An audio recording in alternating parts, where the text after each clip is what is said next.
And I came out the other side whole again. And for me, it was like radically like changed my life. It saved my life, it saved my family.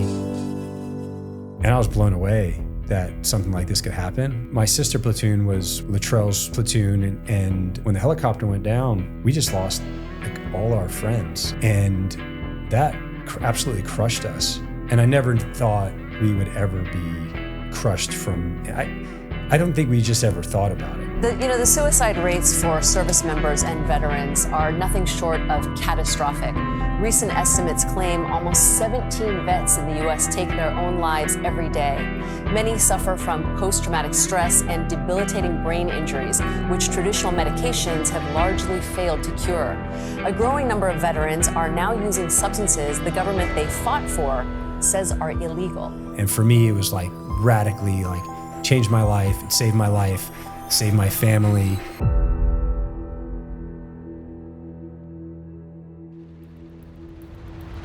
What is going on, everybody? Welcome back to the show. This week's guest is Marcus Capone. Marcus served 13 years as a Navy SEAL, including time in the notorious SEAL Team 6, also known as DEVGRU, a Tier 1 unit that takes on some of the most dangerous and deadly operations all around the world. After leaving the military, Marcus overcame his PTSD through psychedelic therapy with Ibogaine. This inspired him and his wife to open up their nonprofit known as VETS, which offers psychedelic therapy to veterans to help them overcome PTSD, TBI, and much more. Remember, if you guys enjoy this episode, leave us a 5-star review on Spotify or Apple Podcasts, or if you're on YouTube, make sure to like and subscribe. And be sure to check out the description below to support Marcus and VETS. With that, let's get into the episode. Yeah, man. Well, if we want to maybe just top it off with just like a bit of a macro view of your career and, evidently what ended up leading you to VETS and everything. I guess, can you just lay a foundation for those that maybe might be unfamiliar with you? Yeah. I think I'll start, like now. So right now I'm the co-founder and CEO of a health tech company called Tara Mind. What we do, that's a VC-backed business. We're just kind of hitting our stride right now. But what we're doing is we're one of the first companies to take alternative mental health treatments, and we're getting them basically covered or subsidized as an insurance product. And what we've built is we've built a network of doctors, of psychiatrists and therapists in all 50 states. So we've been extremely busy last 2.5 years building that network. And we power that network with a technology platform. So we have a full team of 10 engineers that are busy building building the tech. What the technology does, it's really like a data miner, data platform, where we are able to connect therapists and psychiatrists with the patient. And right now, there's really nothing out there. A lot of mental health is still done by paperwork. Mm-hmm. And if an individual is seeking out mental health treatment, a lot of times they'll go see a therapist, and they may see a psychiatrist for medicine, for medication management. But what's not happening is the psychiatrist and the therapist do not communicate. So, one-on-one, if I was seeing this therapist, I would do my therapy sessions or my psychotherapy sessions, and the therapist would take the note, they'd keep that note and use it for future treatments or when I came back. The same thing with the psychiatrist. I would go see the psychiatrist and maybe he's managing maybe a medicine that I'm taking. Well, the thing that's not happening is that psychiatrists and the therapist aren't communicating at all, right? And so there's nothing out there that does that. So we've built the first of its kind platform to allow communication, because really at the end of the day, what that's going to give you is a better person, right? So if we have the therapist and the psych talking to each other saying, hey, how can we take care of this individual better? We just raise the standard of care. So that's what we're doing with Tara Mind. And then how Tara Mind got started was, we'll back up a little bit. I'm also the chairman and co-founder, along with my wife, of a nonprofit called VETS, Veterans Exploring Treatment Solutions. And what that is we provide resources, research, and advocacy for individuals seeking alternative treatments in countries where they're legal or unregulated, or here in the U.S. If we're dealing with ketamine or IV ketamine treatments. To date, we started the nonprofit in 2018, and this year we hit veteran number 1,000 that we've treated fully at $5,000 or $6,000 per individual. and the results are incredible. It's turned into a global movement, and it's really been it's kind of been the infrastructure for everything that's happening now around what I'm doing, what my wife is doing, and I think what's just been happening in this this movement around mental health care and alternative treatments. And so we're seeing it right now with the new administration and what RFK is doing as a HHS director, and I'm really excited about that because he's really into preventative care, food for medicine, and evidence-based treatments that work. So, what do you, if you're going right off the top here, I guess would be, what are some of these examples of some of the medicines that you guys are utilizing that are new and unique that many maybe listening are really experienced with? Because so I think maybe I'll back up a little bit and just go like traditional care. And I was one of these individuals. I mean, the reason I'm here, I mean, for me, this is a passion project mission that started, now I'm all in. My life is mental health. I struggled for a number of years. I was on antidepressants for 7 years. And that's really the standard of care. So when an individual goes and sees a psychologist or a therapist, usually they're going to try to figure out what's going on with you. The diagnosing is not very good. Many times you may see like just your doctor, your primary care physician. The primary care physician who's not a mental health expert, it's kind of a generalist, they're prescribing 80% of all our drugs. So here's a person who's not really an expert who's giving an individual pretty serious prescriptions for mental health, although they're not mental health experts, right? Mm-hmm. So there's a bit of like a broken system there. I'm not saying primary care doctors aren't good, of course they are, but they know a little bit about everything. And so individuals are getting prescribed if they come in and they're doing talk therapy with their therapist or their psychologist, or maybe they'll see a psychiatrist, but psychiatrist is the only one that can actually prescribe medicine, right, as a doctor. Talk therapy first, that really doesn't work. Or if you're, clinically depressed or have general anxiety or even, PTSD, they may prescribe you. And what the standard of care right now is, they're called SSRIs or antidepressants. What we're finding out now, what the research has showed us, up to 50% of individuals, not just in America, in the world, that are prescribed these antidepressants don't ever respond to them. So basically, I'm like giving you a sugar pill.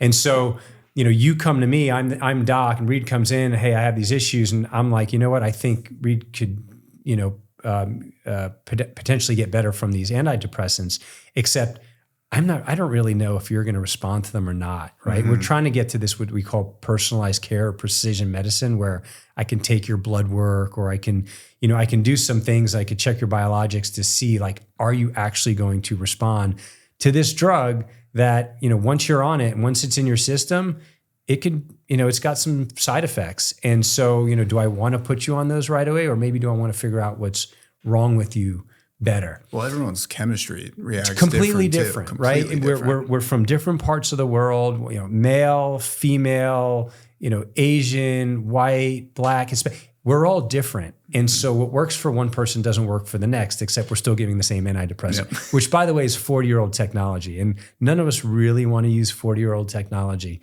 especially nowadays when things are really coming to market. And so, backing up, I was one of these individuals where I went to seek care.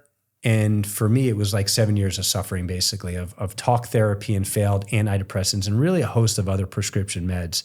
And when I talk to some individuals that we fund for treatment or just friends, I can't believe the amount of prescriptions are on it. At my max, I was on 10 prescription meds, a little bit from Navy medicine, military medicine, VA healthcare, and then private healthcare.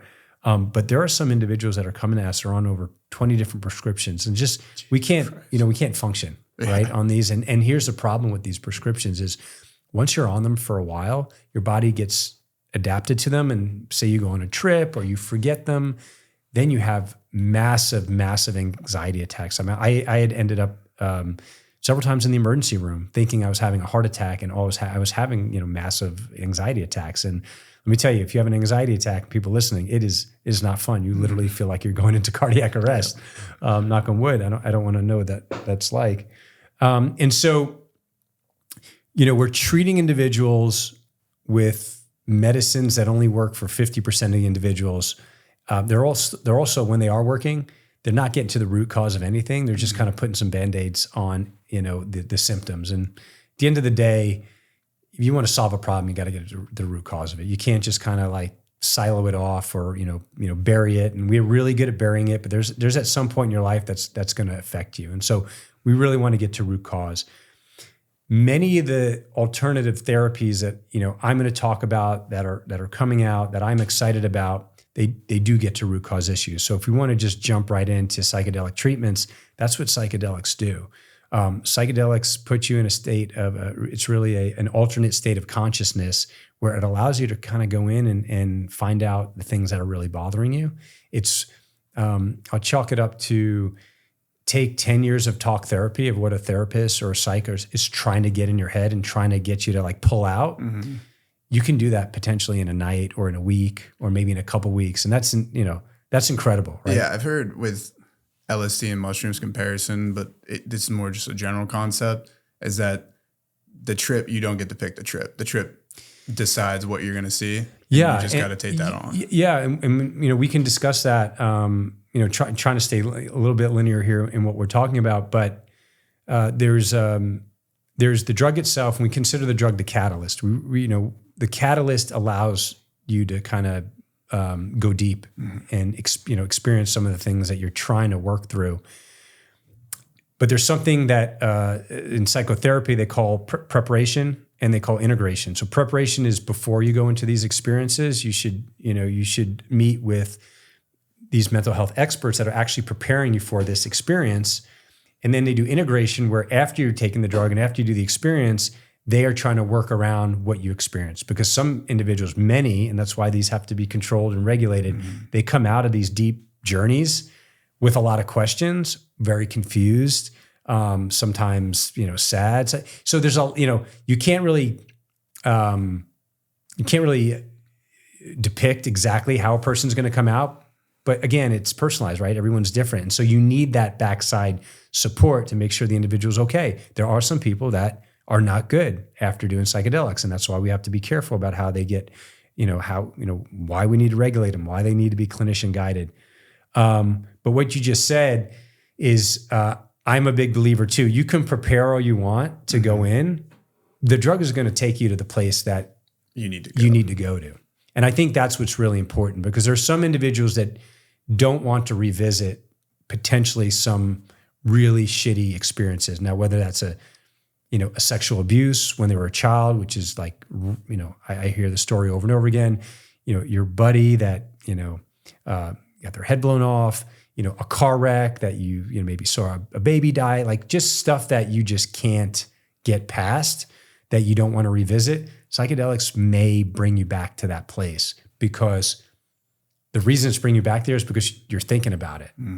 But you and I talking right now, we may not be thinking about that incident, but it's in the back, right? It's in your unconscious. And in order for you to move forward past that incident, you got to go revisit it again, because what's going on is you're thinking about that or unconsciously thinking about it, and it's affecting kind of how you're moving through life. And so that's the power of these alternative therapies, is that traditional approaches to medicine, we want to put a Band-Aid fix on it and like get you out of here and move you on.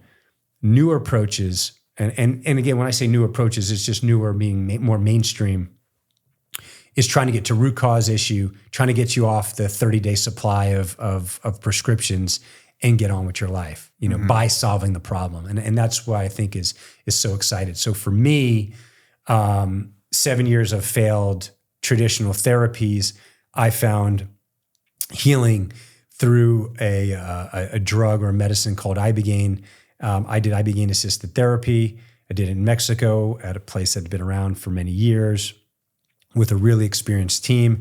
And I came out the other side whole again. And for me, it was like radically changed my life. It saved my life. It saved my family. Gave me new purpose. I was just I just felt better again. I felt like I wanted to do, live again. Where before, for years, my son will tell you, I was just like dead. I just had like a stare, and I was really sporadic. I was isolating from friends.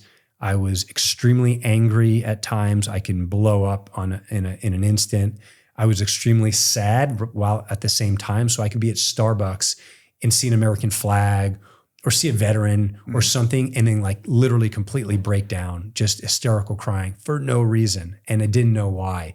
And when you don't know why, it's really frustrating. And you kind of get scared. You're like, why is this happening? You know, one day you're super angry, you have outbursts wherever they are, and then you're literally sitting in the line at Starbucks and you're breaking down. Like there's just something not right there, whether it's chemistry or trauma or brain injury or whatever it is, it's just not normal. Right. And so, you know, just getting back to baseline, or I guess I would consider myself, you know, way above baseline now. It was awesome because it brought me so close back to my family, which I was really distant from for a really long time. Connected back with Amber. She's just like my rock now. And we're, you know, I consider her my best friend, and I have a relationship with both my son and my daughter that I never had. And it's just really cool. So anyway, I can go on, but yeah. No, we'll circle back to that because there's tons of questions and further conversation to be had on it. But I think it'd be great to kind of lay out, you know, your early life and story. Yeah. Take them through that because, you know, as I was highlighting, there's such a personal aspect of being able to hear all the, you know, the hurdles that you had to overcome, the challenges, and, you know, even saying after, you know, a decade working some of these high intense operations, the stuff that ended up sitting in the back that you had to work through. You know, I think it's something that really showcases just how powerful this type of approach to mental health can be. So yeah, I guess starting off with the early life. I know you grew up. We were talking about that. Yeah, no, this is great. Grew up in Long Island. I grew up in a beach town, Long Beach, New York, is in Nassau County, and I grew up an athlete. So I did everything. I literally played football and baseball, and I was a lifeguard, and I surfed and I wrestled, played a little bit of lacrosse, but I was a baseball player. I skied. I was on skis at 3 years old. I think my parents threw me in the pool at 3 or 4. So I was on a swim team, you know, all through my senior year of high school.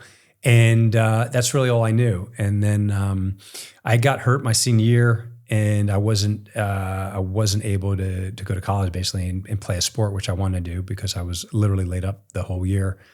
And so I went to junior college for a year. I went to a Division I junior college, Nassau Community, which was, and I didn't know this, but it was just incredible for sports.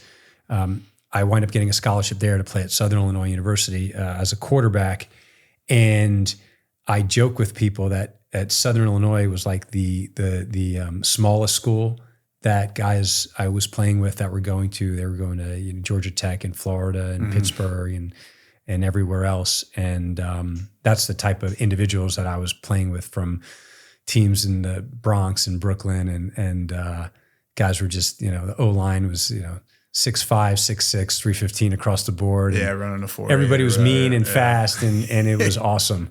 It was just awesome to be around athletes like that. And literally, I could throw the ball up in the air, and these guys would just nab it. So that was fun. They made me look good, and fortunate. I was fortunate enough to go to college on a scholarship, and it's where I met Amber. So I went to Southern Illinois in Carbondale, which is about 5 hours south of Chicago.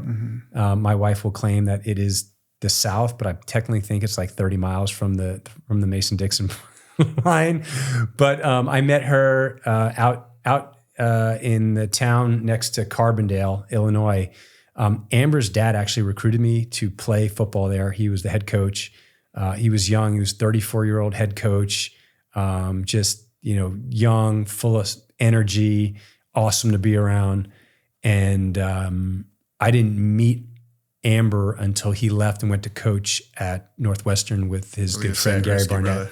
Yeah. It was probably better that way. But we didn't even run into each other until after that. And he had found out that we were dating through one of the assistant coaches. Called him up and just said, "Hey, Watts," you know, Sean Watson. They called him Watts. You know, Marcus is dating Amber, and then I got a phone call, and he just said, "You better take care of her."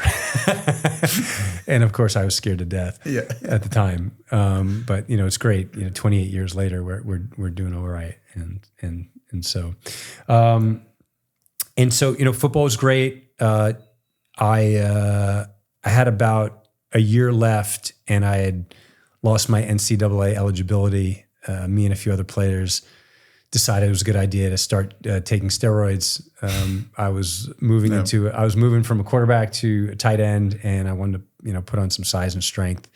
And we had timed it right. The NCAA was not supposed to come in for another 3 weeks. They came in 3 weeks early, and several of us popped for our testosterone levels being a little bit outside the normal range. I gotta say, that's one of the worst kept secrets. If you get in college sports, people always think, oh, it's super clean. NCAA's testing. It's like just what you said. People are usually timing it up. They know the schedules. They hear it. But yeah, they definitely don't play around if you if you get caught up there. No, so that was it. So my football career was done. What do I do now? But I kind of put my head down. Need to finish school and. Just, I'll get into, kind of how I got into special operations, why the SEAL teams. Can I check in just one quick thing? Though? Yeah, of course. You mentioned steroids, which is obviously a drug, but not, Yeah. Obviously with everything we kind of highlighted already, did you have any experience with anything psychedelic or anything in nature? No. Early in life? No. I was, no experiences with psychedelics, drugs. I grew up with a, Catholic school, altar boy dad, even though he was kind of turned hippie, Jewish mom, went to Catholic high school, drank beer, and whiskey. Like that was the extent of anything that was a vice. Mm-hmm. Definitely going to school in Queens though, which was different from the island.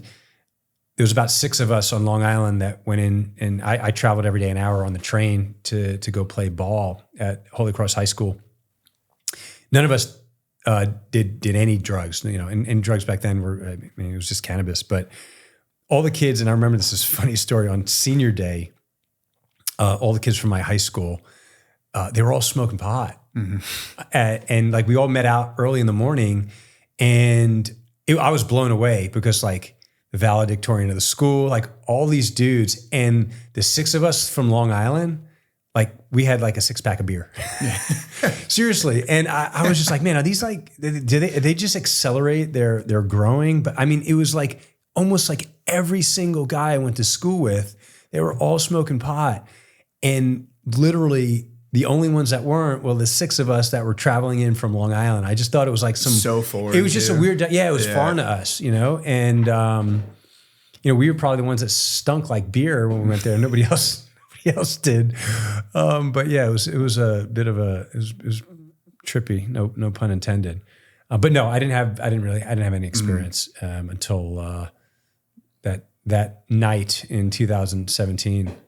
But so back to school. My senior year of college, my roommate was a 4-year starter. He was awesome at strong safety, and he was studying to be a pilot. And then he was going in the Air Force, and he wound up being a F-18 pilot, going to Top Gun. Super, just talented individual.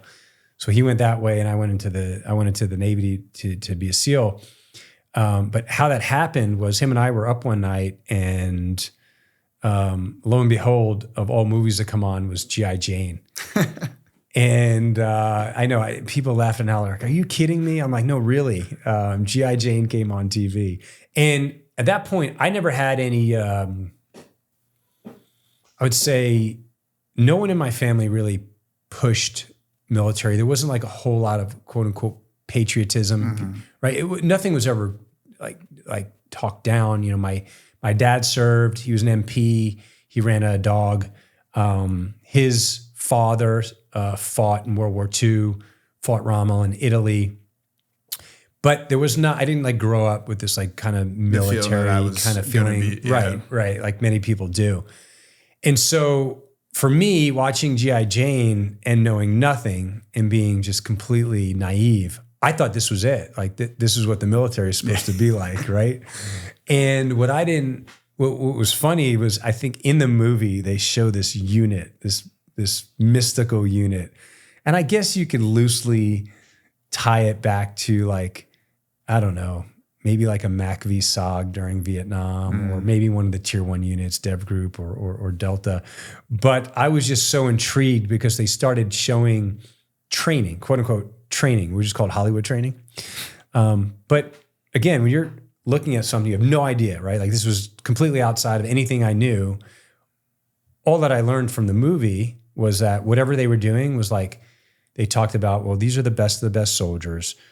This is the toughest military training in the world. They pull from the best units. You know, you hear all these things of best, hardest. And I was like drawn in. I'm like, oh, that sounds pretty interesting. Sounds for me. Yeah, exactly. And the movie was kind of cool too. So then after that, I saw a Discovery Channel special. And I don't know if it was Class 221 but it was like a multi-series, I guess, docu-series on the SEAL teams. And that like really drew me in. Like going through selection? Going through all the selection, you know, you're seeing the guys like completely muddy, they're doing push-ups, they're shivering. It looked like the worst, most miserable, like, and again, it just drew me in. Yeah, like I want to do that. You know, like what kind of idiot in their mind, like the worse and the harder it looks and the worse it is and the more suffering it is, the more excited you get. Yeah. I mean, that's you know, there's definitely something going on there. But it really did. And then I think what really got me, and what Amber will tell you, because there's certain things I definitely don't remember. She's got like a photographic memory. She could tell you all of this, of how this all transpired.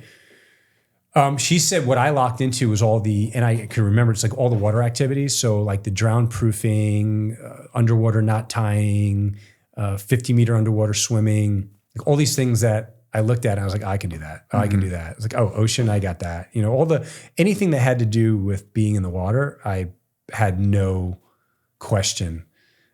So that's, I think, what drew me in more. And honestly, if I would have seen a special on the Special Forces or Army Rangers or, you know, the MARSOC, this may be a different story, right? I think it just didn't matter. I just was somehow influenced by, you know, the movie and then the Discovery Channel show. And then from there, I got interested. So there wasn't a whole lot of stuff online at that time. Like, if anything, it was still prior to 2000. Yeah, it was just books really that were kind of. I literally read every book from Vietnam. I read 30-something books from Vietnam. And the more I read, the more I got, you know, I wanted to get in there, right? And they're talking about operations from, you know, ambushes and this person and that person. And, you know, of course, when you're talking about going through BUDS and going this route, it seems like BUDS is it. Like it's everything. And then you realize that when you're done with it, it's literally like, you know, the edge of your finger. That's how experienced you are. It's just the beginning, right? You just got through 2 days or whatever, you know, was it in lacrosse? Is it called 2 days in lacrosse or in football, you know, 3 days? Like you just got through that. That's what getting through BUDS is. Like, oh, great, you made it. Now you know nothing. Now you have the chance. Your head is big. Now you know nothing. Yeah. And now it gets really fun, right? Yeah. And for some reason, some of the books I think captured that well. I think more of the books they always captured BUDS, right? So that drew you in. And then they always captured, you know, real world missions from Vietnam where like there was a lot of gunfire, people got hurt, you know, and then not really everything in between. That's all the boring stuff, but it's like all the training you're doing, you know, the platoon mates that you're meeting, all the workups you're doing and everything else. So, you know, it just got, it was great. It was everything I wanted to do. And so I graduated college, but there was a lot going on at that time. So I finished my senior year. I got Amber pregnant her sophomore year. I graduated. We had our first son. I got married because, of course, if you get married before you go in, you get like an extra like $500 a paycheck. And at 22 years old, $500 is a lot of money. Some visiting rights too and everything, right? You can live. Yeah, exactly. There's a lot more perks. And so we got married at a young age, had our son, and I'm off to boot camp after literally 6 weeks after graduation. So let me ask, I know a lot of guys that have been on teams with and stuff, that part of it that they get interested, you know, going the military route, and especially for special forces. I mean, we have a couple of guys that are currently, you know, operational. Is there part of it that drew to you, the team aspect of it, having that camaraderie? I think the team was everything. I always played on a team. So I rarely played an individual sport growing up. I played a little bit of tennis, I thank my parents. They like introduced me to everything. A little bit of golf. I did wrestle. So that was, it's a team sport, but still you got to perform individually. But I love the team sports. Like I always felt like I was like one of the guys, and that was always, I always wanted to be part of something. And I think that was a big part of it. But I never understood. I mean, you don't understand what the teams are until like you're there, right? Until you're in there. So I really had no idea. But yeah, it was definitely a draw that there was this team aspect to it. And again, I can relate to that. I said, well, I've been on team my whole life. I was always a good team player, right? It's always about the guy, the left and right? In football, it's the guy left and right that you're working for. So it was the same thing in the military, and definitely, I believe, is probably part of the reason why I made the decision that I did. Mm-hmm. Yeah, because I have some guys that have even reached out, recently, listen to the show and stuff, and they'll always say like, "Man, I've been really considering it because I miss that locker room. Yeah. I miss having, knowing I have a guy over my right and over my left, and you guys will come on, and they're obviously." Playing at like a collegiate level, you get a really close bond. Yeah. And then you guys are a whole nother level of that. It's like, that's because you're really, you're just with each other so much. Yeah, it's your family. But you're 100% right. I do believe, college athletics, if like that's your mindset, it translates pretty well into the teams. And the good thing about the teams though, it's not just college athletes. Like you got guys that have like didn't even finish high school. Right? Or we're going to jail to, your two-sport in college or All-American, Ivy Leaguer guy. Everything, right? And everything in between, right? And I think that's the greatest part. And they all bring it together and you're all a piece of shit, right? When you start. But you bond quickly and like all that stuff goes away. You still can compete. Obviously a lot of the athletes they're great at competing and what they're doing. But like you don't, unless you're an asshole, like you don't really talk about that stuff, and you're just like part of the team and you're doing the work. And that's really all that matters at that point. And so I never looked at any of my friends in the teams as like beneath me or did something different. I always, matter of fact, I actually learned more from those guys because I used to joke with them and say, man, how do you know how to like turn a wrench so well? Or break down an engine right. I was like, all I knew is how to like shoot a basketball and throw a football and swim and all this stuff and be physical. And some of my best friends were doing all types of stuff. They were roping, they were, driving cattle, they were hunting and fishing, driving, riding dirt bikes. And that was really cool because this is all stuff I didn't do. And so for me, I never ever looked at it as like, I'm better than them. I looked at it as like, dude, I'm learning so much from these guys. And probably they thought the same thing, right? And vice versa. So yeah, I think if you love that team aspect, going in the military and being part of a special operations unit is, it kind of continues on and you do feel like you're back in the locker room and you can stay there forever, which is kind of cool too. So do you think there's a level of friendly competition between the individual SEAL teams? So, obviously pulling six aside, but just up and down, do you think there is a little bit of that fun camaraderie of like, obviously you're on the same team, but you're on slightly different teams in terms of... Yeah, I don't think it's friendly. I think it's like... A little more I think it's like unfriendly competition. Really? Yeah. I think it's... I saw a video, again, before I got in, somebody was talking about how competitive the individuals are. And I remember him saying, and it's so true because I didn't understand it at the time. Now I understand it. He said, you can literally like pull out a knife over a chess fight, like a chess game, because it's so intense. You have to win. But that, there's good parts of that and there's bad parts of that. But the competitive nature of things is always good, right? Like we should always be competing at something to a point where it gets like stupid, right? But no, it was always competitive. But yes, I'm better than you, and here's why. Yeah, we should be getting that up or whatever. Of course. Yeah. So what was your experience going through selection? You're jumping in there after everything you kind of just highlighted, real fast-paced couple weeks. Yeah. I was ready. You know, I feel like everything I've done, I've always prepared myself. I was always good about that. There were some guys that literally just showed up, and I don't know how you can do that. If I did that, I'd absolutely break everything in my body. I was a bit nervous in that regard. So I had like always had a little bit of anxiety of having to perform. And it's, we'll talk about it later, but like, it's kind of how I grew up. Like I had to perform to kind of be accepted in my household. Yeah.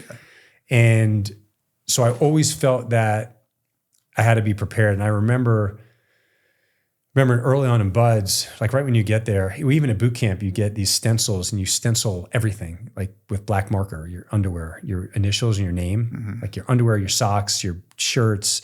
You do the same thing when you show up to Buds selection. It's called Buds selection, whatever.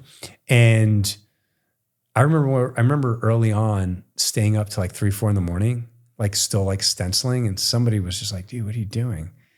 I'm like, well, my stuff's not done yet. So I have to get this. And like, he didn't understand that. He's like, oh, I'll get to it tomorrow. And I just couldn't, I couldn't get that out of my mind that we were told like this stuff has to be done. And like, I stayed up till 3 in the morning to get it done. And I'm not sure if that guy was there, too long after that, but that was a mindset that you had to have. Like when you were told to do something, you did it to the best of your ability. You always did. And anything less was not okay. And we were surrounded by individuals that were like that we did everything as best as we could. Perfection is, I don't know, people will argue about perfection, but I mean, I guess you could always strive for perfection. That's okay, because if you fall short, like that's good enough. Sometimes perfection though is not good, but we always strived for perfection together. And that's another part that I loved about going through the teams is that the individuals that were like-minded started kind of migrating together. And that you started, you were talking about earlier, building that kind of locker room camaraderie. You can see it early on. And so I had a great time at Buds. I mean, it sucked as it should. But it was something that's what you had to do. I looked at it as a school, like, oh, I have to pass this school to move on. I didn't look at it as, oh shit, this is life and death. I have to make this or I'm not going to make it. I never thought of it that way. I just thought of it as, this is just something I have to do. Okay. And I'll get through it no matter what. And that's how I approached it. Mindset wise, were you keeping an eye on the leaderboard a lot of the time? Like, were you have a feeling there that you wanted to? I wouldn't say as much. I mean, for me, I cared about getting through the school. There wasn't as much as a leaderboard there as down the road a little bit. But I mean, I remember like if we did a conditioning run in the sand, I was always in the front. And the only reason I was always in the front, when I say the front, not the front guy, but I just mean like the front pack, because there was always like a front pack, middle, and like guys in the end. I was always in the front because I was scared to fall back. And if you fell back from the very front pack, you got beat. So the front pack, when you went on soft sand runs, no matter how far they were, 2 miles to 7, whatever, didn't matter. The instructors would literally run you into the ground. But as long as you kept up, you were good. And you may circle up or you may rest and get water. Any of the individuals that fell back, which was usually more than half the class, they would get, you call it getting beat, you just extra exercise, right? Yeah. Like you're hitting the water, you're doing, you're rolling around in the sand, you're doing push-ups and that sort of thing. So I was scared to death to be back there. So I was always up front in the conditioning runs. But here's the crazy part. When we did our 4-mile time runs on Friday, I was always in the back of the class running as hard as I could.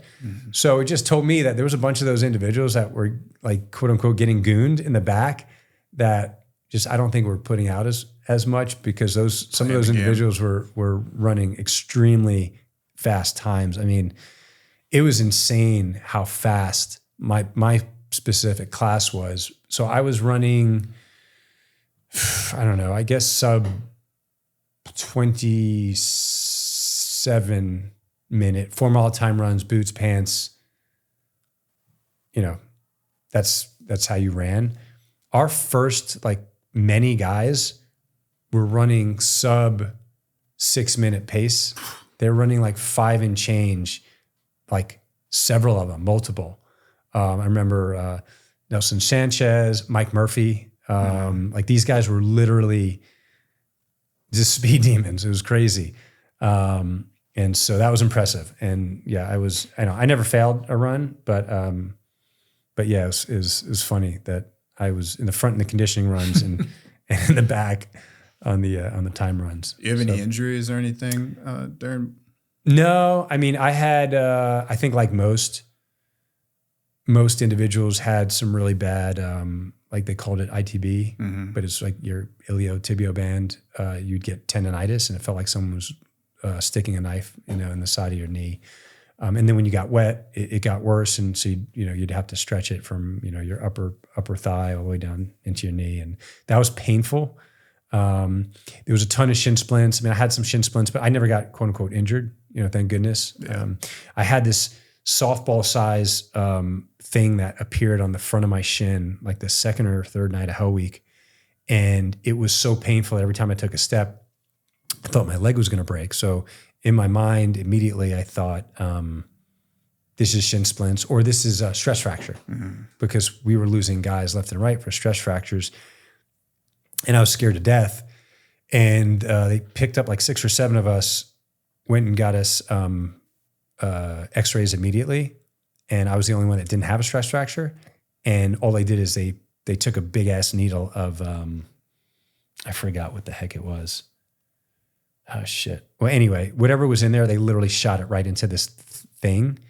And within a few minutes, the pain went away, the swelling went down, and I was fine. Damn. It was the best. Whatever they gave me was the best drug ever. Yeah, because I literally didn't feel anything again. And whether that was a placebo effect or not, but definitely it went down, and I definitely didn't feel any pain. So if it was sugar water or not sugar water, I was fine. Yeah, it's crazy. Holy shit. Yeah, no, I mean, because I remember I was talking with TCAP, and he was like, his foot, he was like just on the baseline there of not being able to get rolled because he was the blisters and everything he was having. He's like, guys just get beat up, which I mean, obviously. Yeah, and we had all those. I mean, you have everybody has blisters. You just, again, but you got to take care of yourself. I mean, if you can take care of your blisters well, which I would, again, I'd like stay up, I'd like dress them right, I'd let them air out, I'd put the right gel on them, I'd tape the shit out of them, made sure that like when you were in the middle of like an 8-mile soft sand run,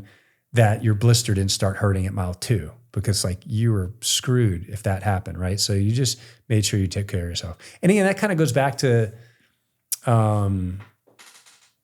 if you really want to be there or not. Yeah. Right? Like you take the time to take care of yourself to get through something because you really wanted it. And others that blew that off, they might blow off other things. And those aren't the guys that you want to work with. Mm-hmm. Did you have any struggles through buds or even like the rest of the selection process that you point to? Man, I'd say the normal struggles that everybody else had in terms of trying to just get out of bed in the morning, completely sore. I mean, I thought I was sore playing ball in college, like literally head to toe. The soreness was unbelievable. That was the hardest part. There's so many individuals I talk to now that I'm out. They say, what was the hardest part of buds? I told them getting up in the morning.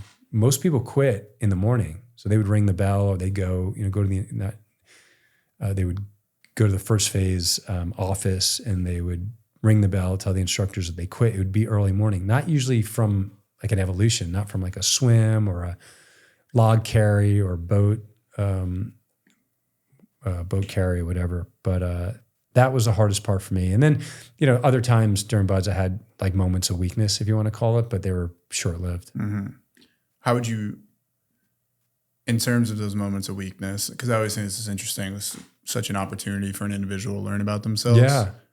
How would you kind of overcome that? Or what would you be saying to yourself to move past it? I would always say that this is not going to be forever. Mm-hmm. Initially before I went in, I thought, how do you do push-ups for like ever? Because, in your training, you do like 50 or 60. You're like, dude, I'm tired. Yep. Like, how am I supposed to do? Because you start hearing these horror stories.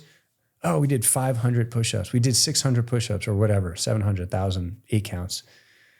And the thought of that is scary. But then when you start doing it, you realize, whoa, if you can do 50, you do 50. And then you stick your ass in the air, or you put your knees on the ground when the instructor turns around.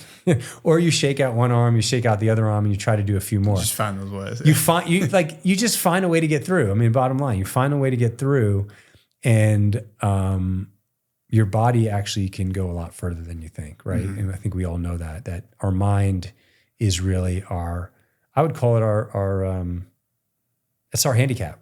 Our body really can, it can keep going, and you just need a little rest and you can keep going. Not saying it won't break down, but then it heals itself pretty well. It does a pretty darn good job of healing itself. And for me, it was always like, okay, this is temporary. I will get through this. I'm not going to die, and they're not going to keep me out here forever.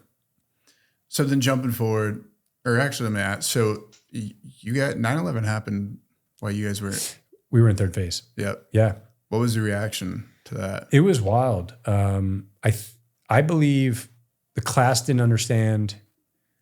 I'll speak for me and the class. It didn't seem like we understood what was happening. I would say because we were young, we were there to just get through training. It was so freaking hard, and it was in third phase, and I think we were so tired of all the bullshit. And I remember we woke up, we were training at this facility about 2 hours outside of San Diego. And it was early morning and we were doing PT. And one of the instructors came out of their little barracks area and said, hey, like, plane just hit the World Trade Center. And we literally looked at each other and said, why can't they just stop messing with us? We're almost done with training. We had 3 or 4 weeks left, I believe. And we were just so tired that we were, quote unquote, still getting messed with, but we weren't, right? Mm-hmm. It obviously happened. They marched us in. They allowed us to watch the TV for about 30 seconds.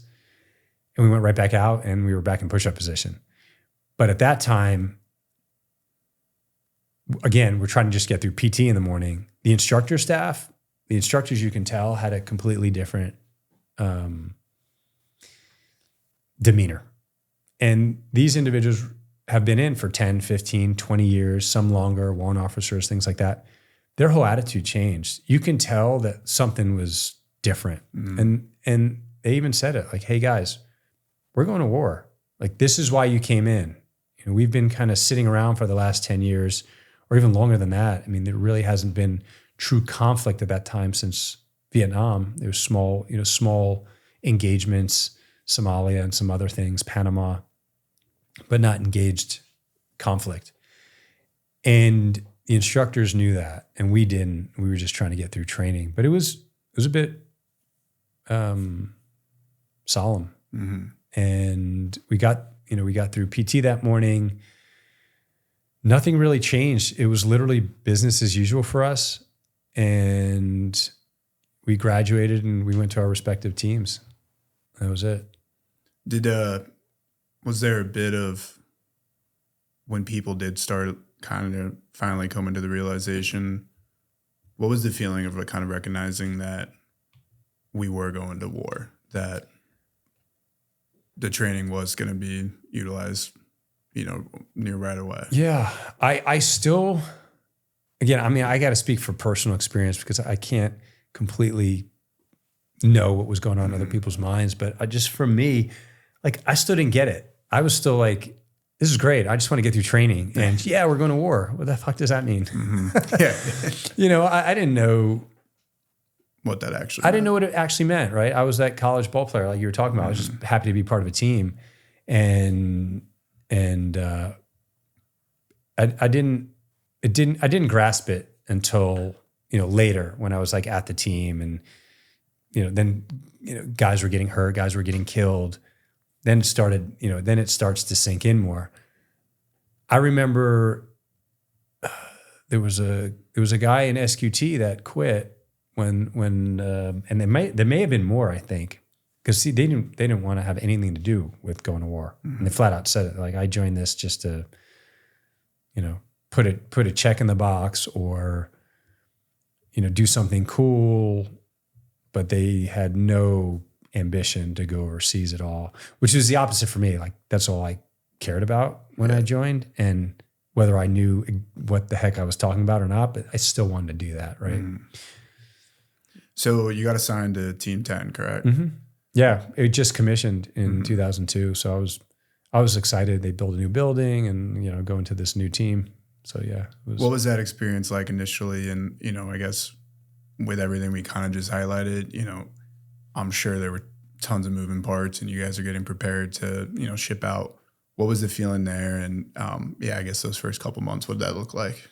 I mean, I trained for the next 2 years. It's not sure. I mean, there's so much stuff out here now. I mean, everything I'm saying is already out there, but you get to your team, you jump in a platoon. Most of the time you're doing a 1.5 to 2 year training cycle. It changes all the time. So who knows? It could be 6 months now, it could be a year, but let's just say you're training between 6 months and 1.5 to 2 years. And you're constantly on the road. So you're gone roughly 300 plus days a year because you need to go to facilities that can handle the training, whether it's driving and shooting mortars and shooting steel and doing CQC and doing urban training and sniper training and all this stuff. There's not a whole lot of places to do that in Virginia Beach or in San Diego. So you have to travel around the country to places that can facilitate that. And we were doing that all the time. And then that was great. Yeah, I was going to say, what was the experience going through that type of training? Because it's, again, as you highlighted, some of the guys have maybe been shooting guns since they were 6 years old. Oh, for sure. I mean, some of my very close friends, and that's all they knew. Yeah. And you can tell when they got on, the long guns, they were really good because they'd done it before. Some had bad habits. Not all. You hear like these wives' tales that, they're going to change all your habits. And if you grew up shooting, but if you grew up shooting, you still grew up shooting. And it took me a while, I've said this before, it took me a while to pick up the M4. Not that I had trouble with it, but I didn't think I was great. And so it took me a bit of time to get used to and become really proficient at it, which, eventually did. But for some reason, I picked up the pistol immediately and was able to shoot sidearm really well. And I have no idea why. There's no rhyme or reason. Just fit your eye. No extra practice. It's just one of those things that, like, as soon as I got my hand, I was able to, plank steel and shoot whatever I needed to. Were you competitive as well with your weapons handling? Like, did you absolutely always hit next shots and stuff? Yeah. Yeah. And we always, that was the fun part. And that was the team part. Like, this is where the competitive part comes in. It's like, you're always competing against each other on the range. You should always shoot against a shot clock. Many times initially you do have to get the kind of the repetitions down of, drawing your pistol from the holster, making sure you're putting your hands are correct, making sure your eyesight is hitting what you're supposed to be looking at. That takes a while, and that takes like literally thousands and thousands of rounds of practice. But then as that starts becoming muscle memory, then you put a shot clock to it, because the shot clock allows you to like speed up, but you don't want to speed up with bad habits, right? So you don't want a shot clock early on, because you're just going to start. It's like building in a bad swing habit in golf. Like if you have a bad swing and all of a sudden that's what you work on, the bad swing, and you keep doing the bad, you're literally just going to get a worse swing and you're going to score terribly. So same thing in shooting is, if you build in bad habits and you start getting really good at your bad habits, you're just going to suck more. Right? Yeah. It's damn near impossible. 100%. So you want to do everything right the first time, and then slowly, you can build speed into it. And that's what we did. And then we would, race each other, and that was always fun. So let me ask, you were kind of mentioning there that with 9/11 and everything that was building up, and, I've heard this time and time again with a lot of guys that had on, especially right around that time, a lot are excited to go to war, but then, you get those first few operations and it really kicks in what the situation actually is like. For your first combat deployment, did you have any moments that really stuck out to you where that dynamic started to shift a bit in your mind, or where you started to recognize what this can be like? Yeah, I think we realized it right away after Red Wings, after the helicopter got shot down. You mentioned that. Yeah, in 2005. That was like the first time, I think. Well, I think the first time so let's back up a little bit. When I first got to SEAL Team 10, there were unfortunately guys dying in training all the time, and there were guys that got killed in training on ranges, and that was scary. Like to hear about that, it's like how can how can guys die? But things happen all the time because you're training it was high risk, whether it's shooting or when you get into air operations, jumping, fast roping, rappelling, like all things. Literally, if anything can happen, like if anything can go wrong, it absolutely goes wrong, and it all the time. And I mean, I can sit here and tell you horror stories of just, but these are all those things happen, and then you learn lessons, and you try to change some of those tactics so they don't happen again. But they do happen, and as I saw guys dying in training, literally when I first got there, someone got shot in the back of the head, and literally, blew out the front of their head in a live fire land warfare exercise, and I was blown away that something like this could happen.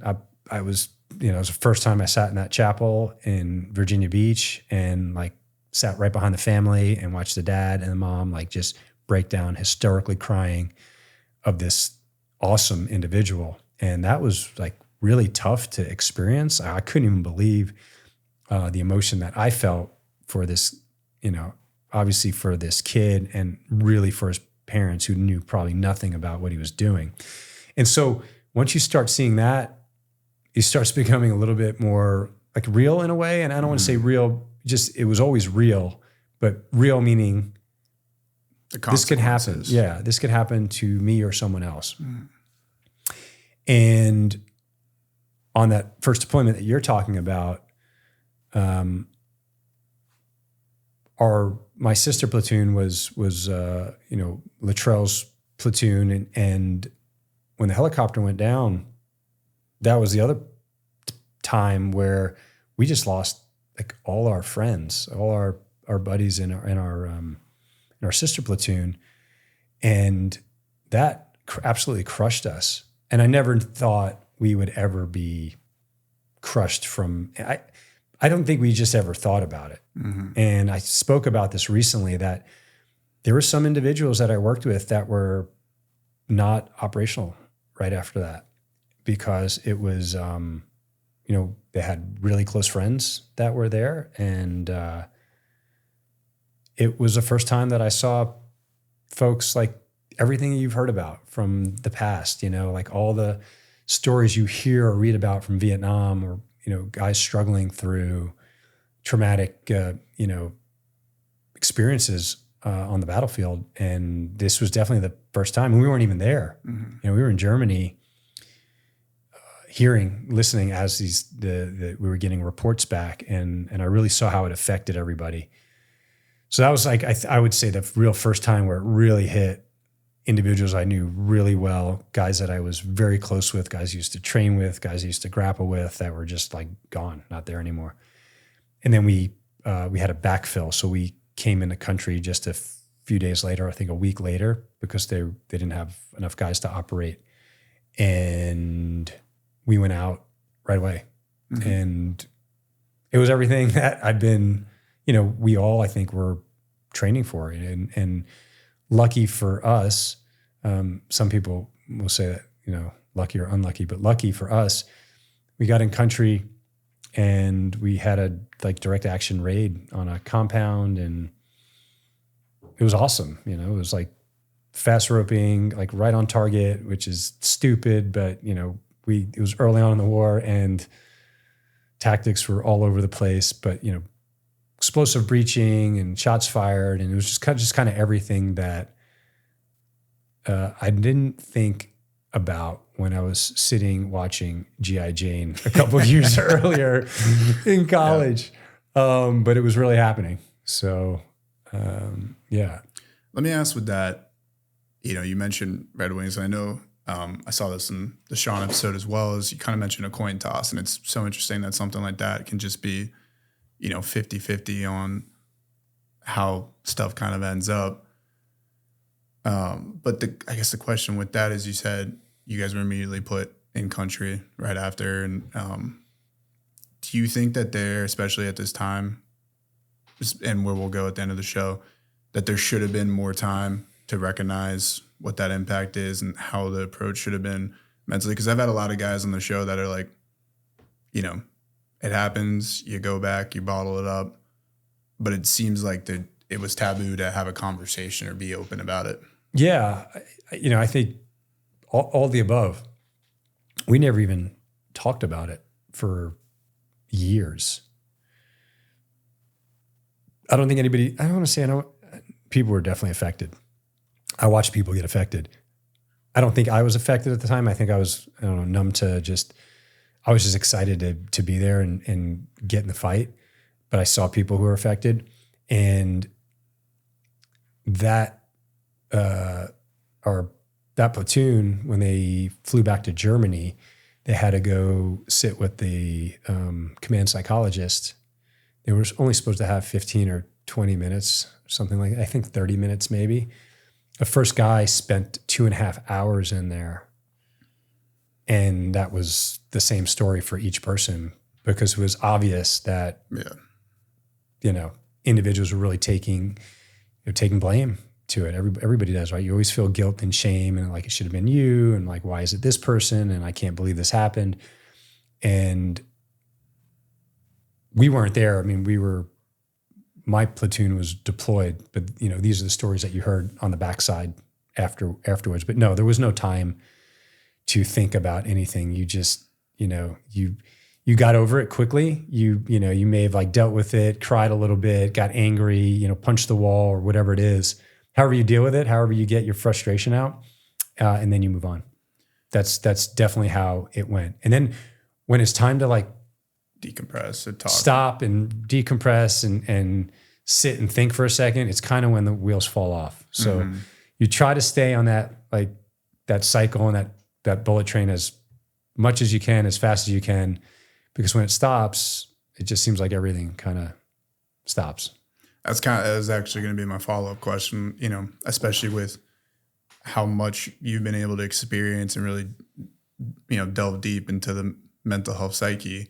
I mean, do you think that it would be a benefit? Because you'll have some guys that may say, you need to just push forward and it's part of the job, whatever. But I would imagine, and I'd love to hear, your view on this, that having that opportunity to sit back and compress stops that compounding factor that, a lot of guys end up having to deal with. It's hard, but I don't think we knew how to deal with it. Mm-hmm. So I think today, a good leader, so if I was in charge of a group now and something catastrophic like that happened, number one, the mission continues. So that's like right across the board. You can't argue that. But number two, I would make sure that I talk to every individual and let them know that, like, hey, you're good, you're not good, I need you. If you're not good, like, go seek help, go chat. If you need to go visit with you need to go visit with the psych, you need to take a second, take a knee, that's fine.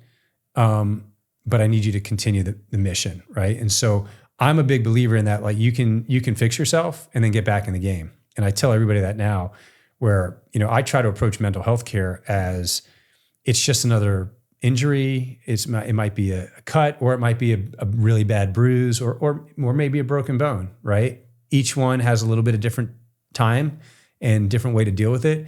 But I look at it like that all those things could absolutely be fixed, some of them quicker than others, healed, and then you can get back in the game. Back in the game could be whatever you need it to be. So to me, this is not something where, you're done.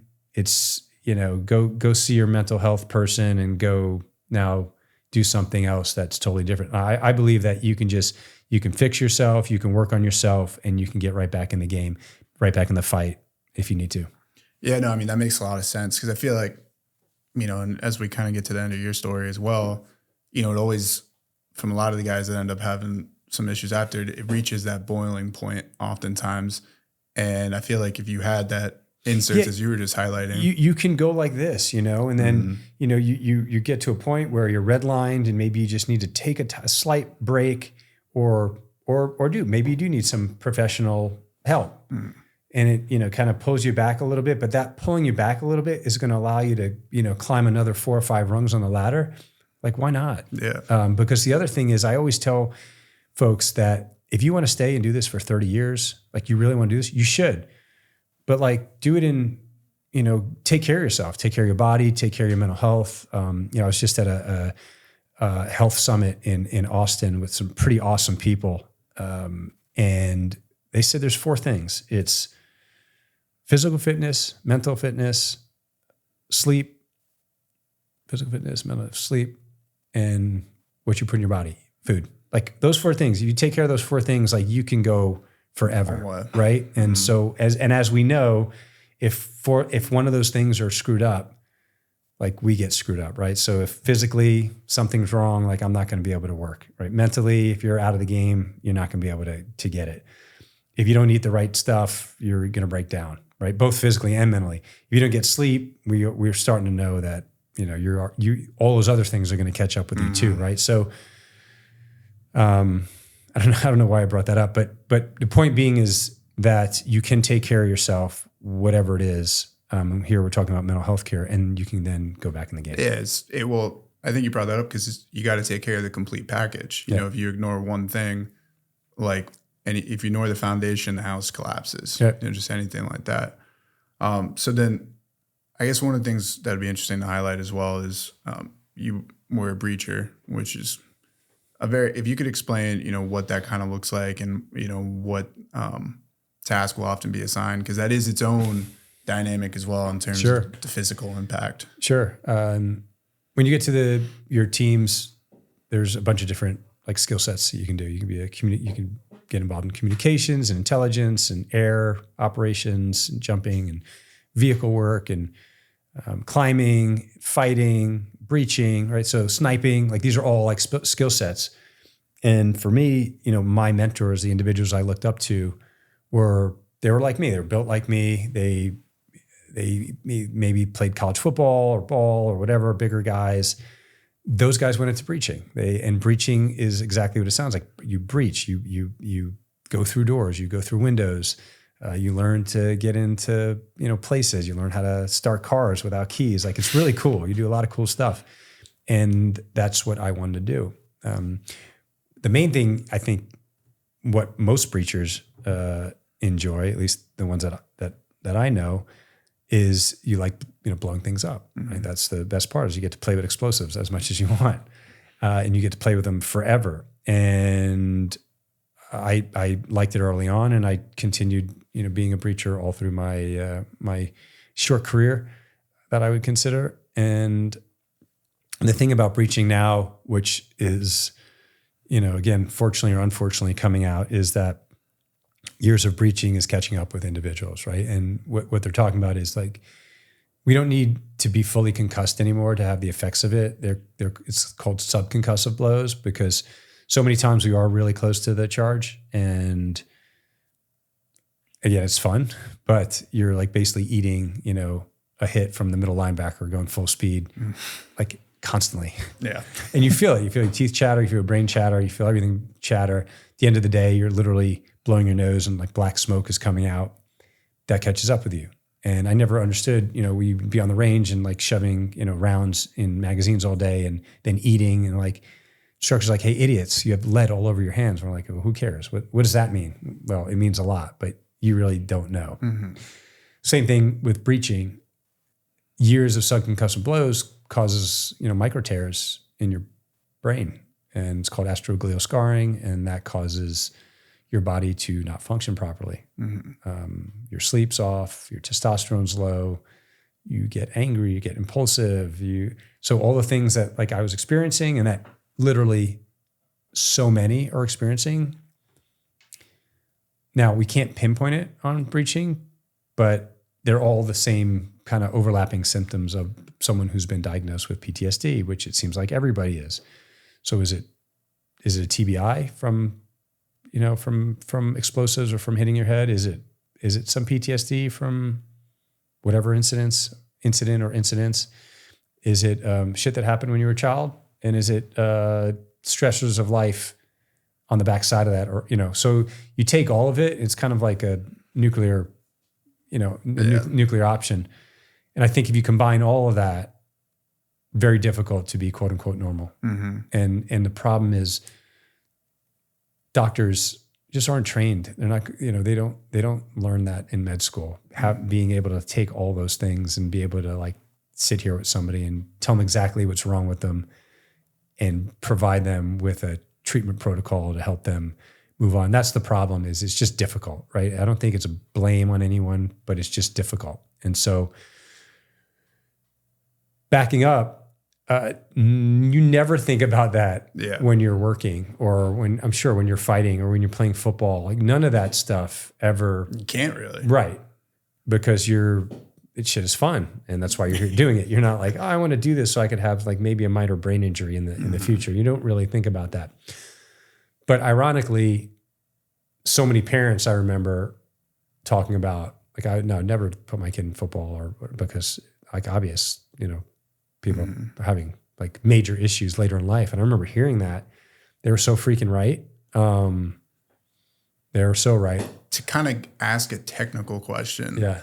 And feel free, like, this might not have an answer. This might just be totally incorrect. Looking at a TBI or PTSD, like I would imagine maybe what would be the differentiating factor would be areas that get impacted in the brain. I mean, is that right or wrong? And no, it's completely right. Mm-hmm. So parts of the brain are responsible for movement, thought, memory, concentration, strategy, problem solving. Those parts of the brain that get injured, and when I say injured, potentially bruised, maybe like blood's not flowing. Those are some of the parts that are causing like these depression loops or anxiety. Yeah. And I'm not a doctor, so I'm not going to get into, prefrontal cortex and different parts of the brain that if I start talking, it's going to come out really, really not intelligent. But there are parts of the brain that are, part of our executive functioning that gets damaged, and that's what causes a lot of the mental health issues that people are getting challenged with. Do you think that there's something? Again, we're getting into the pseudoscience, and I know we're kind of we'll dip back in here in a sec, but the idea of these psychedelics having the ability to kind of touch all aspects of the brain, like is there something important there too? Absolutely. Mm-hmm. If we want to jump into psychedelics, why specifically the psychedelic that I was introduced to, ibogaine, is extremely powerful for the brain. And we're starting to realize that it may be even more, have more an effect on individuals with traumatic brain injuries, because it's actually it's healing the brain. It's actually growing the brain in certain areas that have potentially been deadened, right? Really? So we don't want to grow the brain. Now I want to be very careful about how I talk about this. Growing the brain's bad. There's things that grow the brain, we don't want the brain to grow. But if there are areas that have degenerated that we want those areas to grow back. Mm-hmm. And that seems to be what, on a very simple, basic, non-MBA or non-MD or PhD analysis, would say that it's waking up parts of the brain that just aren't working. Mm-hmm. And if those parts of the brain are what's causing the depression or the anxiety or the mood swings or the inability to sleep, and we're able to kickstart those parts of the brain, then we get the individual back. We get that person whole again. And that's what ibogaine seems to be doing when it comes to individuals with traumatic brain injury. The charity that my wife and I started, Vets, we, in partnership with Stanford University's Brain Stimulation Lab, the lead researcher there, Dr. Nolan Williams, we did a study on 30 special operations veterans, SEALs, Green Berets, Rangers, Marines, who had a history of mild or traumatic brain injury. significant history of suicidality, individuals that have attempted on their lives, many individuals and multiple times. So these are, all the individuals were really struggling, like many are. And we sent them to Stanford. They went through a host of tests and they did brain imaging. And then they went to Mexico to do Ibogaine therapy. They stayed there for a week. They came back. They waited a month. We flew them back to Stanford. They did testing again. They did brain imaging again. The results, according to the psychiatrists at Stanford, has said there's never been a drug ever in history that's ever been able to do what we've just witnessed with these 30 special operations veterans. And then the brain imaging was able to validate what the tests showed. And so that study was published in Nature magazine, one of the top 2 like global research pubs. And they're publishing, I believe, about 6 more studies off of the same one, some neuroimaging studies and some other, because they kind of lumped everything together: substance use disorder, PTSD, anxiety, TBI, quality of life, but now they're breaking them down. It's just super fascinating what happened. And because of that, there's been really a lot that is taking place now across the U.S. And specifically here in Texas around the drug Ibogaine, which has been around for a long time, but we're just starting to hear about it more, and specifically for individuals with brain damage. What is Ibogaine's like chemical makeup? Like, is it online with like ayahuasca, or like what is the foundation, I guess, for it? Yeah, no, it's a great question. And many people, ask similar, like, what is the difference between Ibogaine and ayahuasca and ketamine and psilocybin, LSD, right? And all of them, right? Stuff. Similar but different. Just like if you would take ibuprofen for a headache, you could also take Tylenol for a headache. You could take Excedrin for a headache. They're all a little different. Like Excedrin has some caffeine in it. Tylenol has acetaminophen, right? Like they're different. Yeah. Same thing with psychedelics. You have to look at the same way. Kind of puts you in the same altered state of consciousness, but they do different things. They work on totally, different mechanisms of action, meaning like different parts of the brain that they're turning on. And to go back to your original question, Ibogaine and ayahuasca, ayahuasca is a plant. It's a mixture of 2 different plants, and I call the psychedelic piece of it is DMT. So it's like a DMT mixed with some others. And I'm not an expert in ayahuasca. I mean, obviously I understand it. I'm around the industry. It definitely puts people in a 4 to 6 hour experience that many have said it's the most radical thing that's ever happened to them. It's changed their life. They've stopped doing X, Y, and Z, and they've gone on to live like new incredible lives. Ibogaine does that also. Many experts will tell you Ibogaine's like the grandfather and ayahuasca's like the grandmother, where the grandmother kind of brings you in, kind of like gives you a hug and says it's going to be okay as you're like getting your ass beat. Yep. Because it's definitely going to kick your ass, right? Don't take it lightly. Like it is. You're going to a different universe. You're gonna get your butt kicked, and you're gonna go visit and experience things that again, that you may, that are tucked inside your unconscious that you're trying to get through. Ibogaine does the same thing, except Ibogaine doesn't bring you in and like pet you and tell you it's going to be okay. Literally, it just says, come over here, and it backhands you against the wall. And it gets you to the same place. And for me, I've done it several times now. It was the hardest, one of the most difficult things I've ever done in my life. And that was a really tough 24 hours for me. You peak at around 8 to 10 hours, maybe a little more, maybe a little less, depending on how much is given to you and, of course, how much you metabolize. But it is a very deep, dark experience. And it's not a recreational drug. I don't know anybody ever who would want to do Ibogaine recreationally.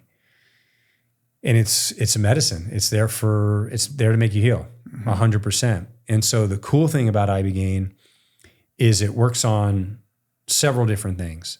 One, obviously the kind of psychological piece, right? It's getting people through their PTSD, their anxiety, dealing with trauma. It's like the best at just filtering out trauma. Like if you've had any incidences in your life that has really sucked and that has stuck with you and that you can't get over, this helps you get over it very quickly.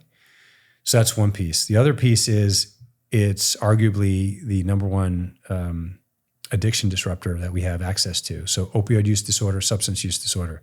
It's been used for years to get people off of heroin and opioids. It is number one to get individuals off of opioids and heroin. Really? Yeah, it scrubs the receptors. That scientific term, scrubs the receptors. It allows the individual when individuals come out of their ibogaine experience, they don't have the need, there's the physiological need to want heroin anymore. Because heroin and opioids it's a physiological addiction, right?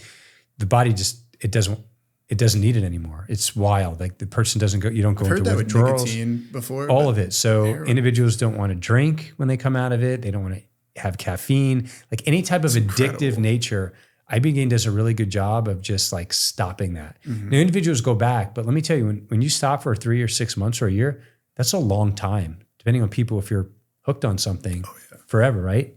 People drink coffee for years. Like I drink a lot of coffee.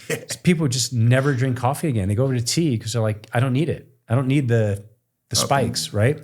That's what's great about ibogaine. So you have the psychological piece, you have the addiction disruptor.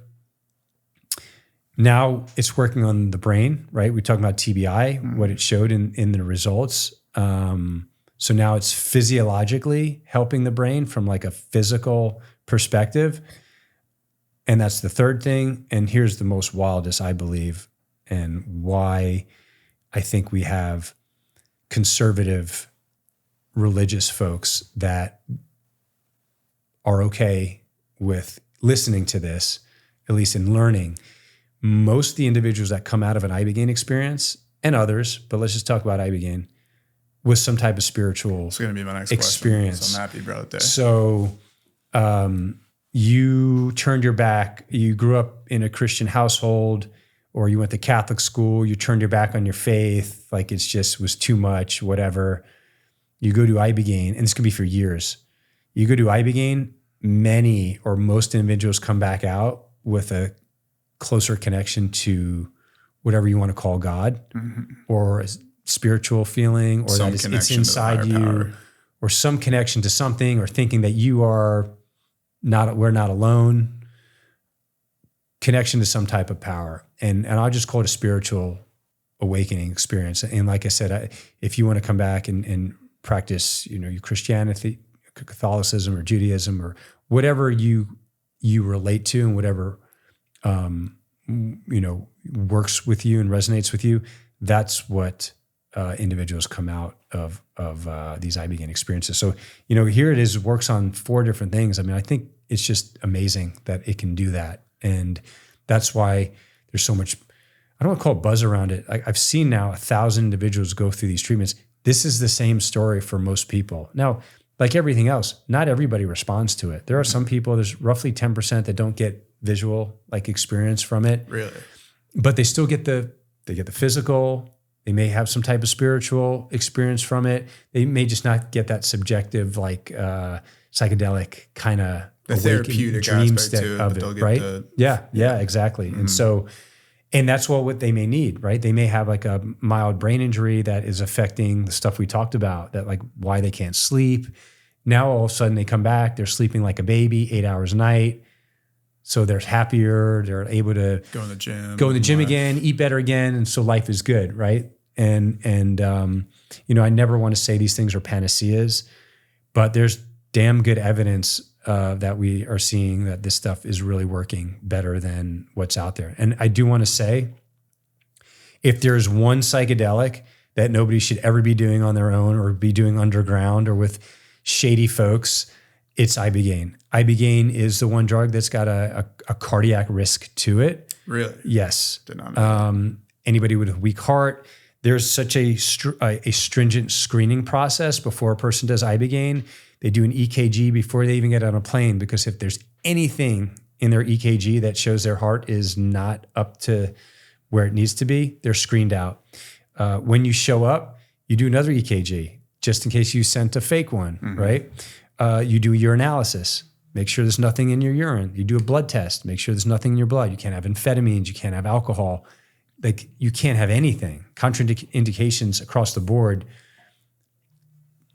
And you don't want to, because the risk is death, because it does something to the heart. It talks about, it's called the prolonged QT interval. It basically slows down the rate of heart, which can put a person into cardiac arrest. Slows down. Okay. Slows down the heart. I would have figured it's going up. It slows down the beats of the heart. So when the beats, if you look on a I guess it's an EKG where it shows how the heart's beat, those beats get wider. It means the heart is slowing down, and it can put a person into cardiac arrest. So when you're on ibogaine done correctly, everybody is hooked up to a heart monitor, and the doctors are watching all night long to make sure. Are they having conversations with the individual, or is this just like your experience? No, the individuals are going through their experiences, and doctors just watching the monitors, making sure. Okay. And if there's something going on, they're always checking. Everybody has a port in there that's put in. So if in the unlikely event something does happen, the heart slows down too much, or they can hit the person with I forgot what it is, but it's basically to jumpstart that person to bring them back. Knock on wood, I haven't had those instances, but it's, and the reason we haven't is because the screening process is done so well, and that's the only way this should be taken, and accessed here in the US is, done correctly.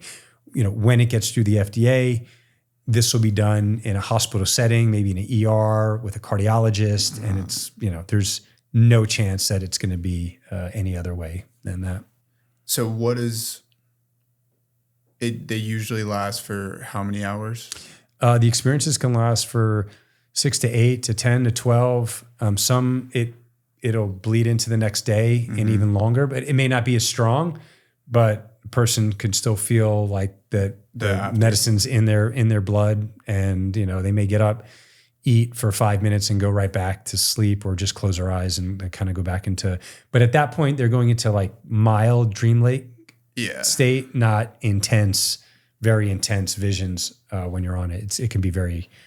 I'm pretty familiar with DMT and that impact that it has, and I understand that, when you take that, you're out. Like you're basically gone. Like if we're saying you leave. Is there any physical, or is it for that period you're essentially you have blindfold on, so it's wild. If you take the blindfold off, you can see everything around. Like I can see people in the room. It's you'll see everything's a little kind of streaky. Yeah, there's like but it's not like I could read that. I could see, but you're in a state. As soon as you put the blindfold back on, kind of lie back down to bed, you go into your experience. And you're also, you're kind of dissociated you're gone. For sure.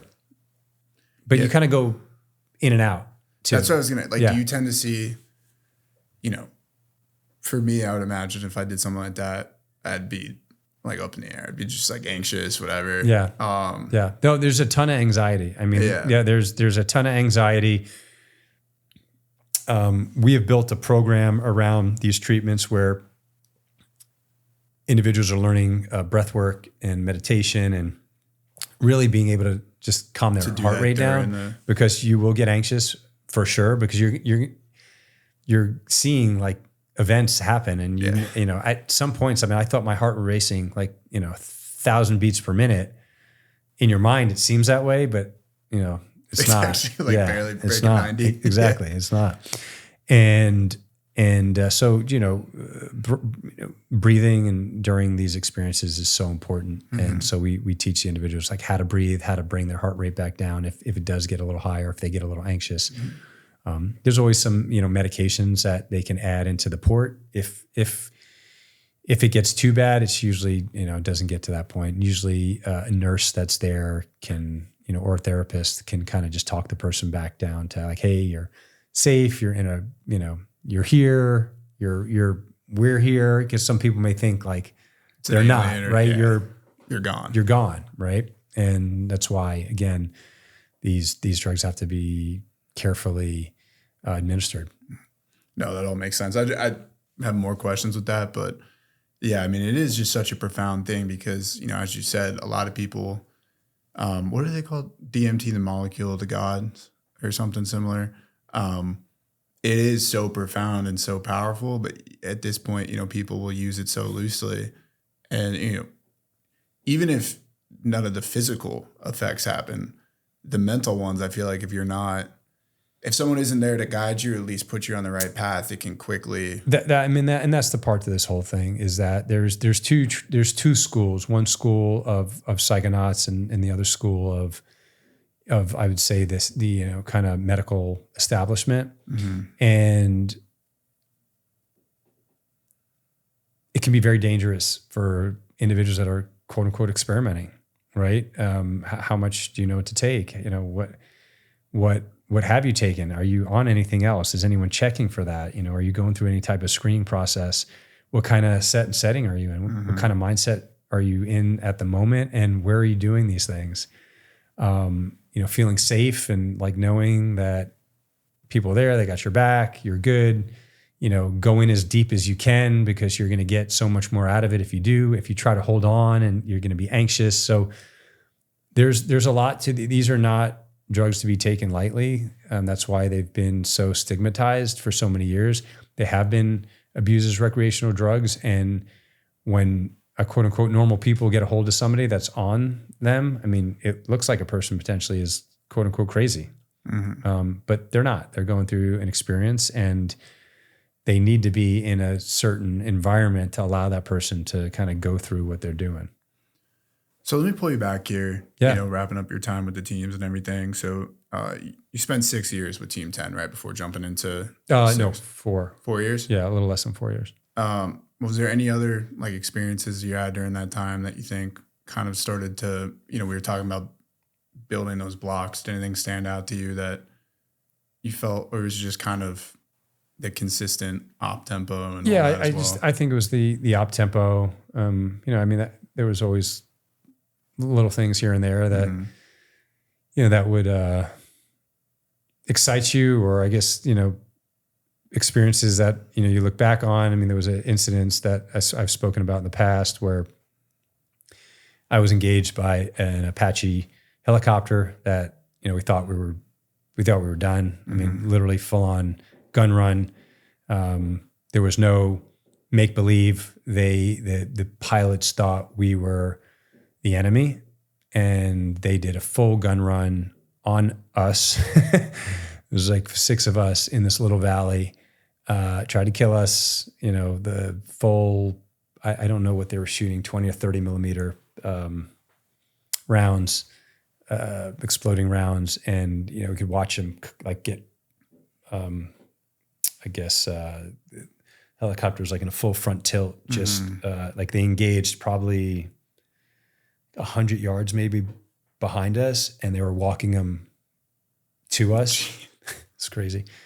And that was scary because I 100% thought we were dead because we were right in the middle. We literally leaped. I don't think you ever do that, but we like leaped into rocks, like full on dove into rocks. And there was 2 Apaches that day. We had the first one would come in with some guns, and the second would come in with rockets. And we just knew that behind this first one that my chief actually got hit, and he was like squirting blood from his face. And the second helicopter was always behind the first one. So the first one would come in with gun runs because we were calling them in all day long. We just happened to be in the valley at this time now, and they were called in on us. And the second one, we hunkered really tight and like covered our face because we knew, okay, well, the rockets are coming in. So if we can cover up as much as we could against these rocks, hopefully the rockets are not going to do anything. I talked to a helicopter pilot who told me after, he goes, dude, he said, he's like, no, if we fired those rockets, like you were The rocket. He's like, the rockets weren't going to do anything. You were done. We didn't know that, but thank goodness somebody called the second helicopter off.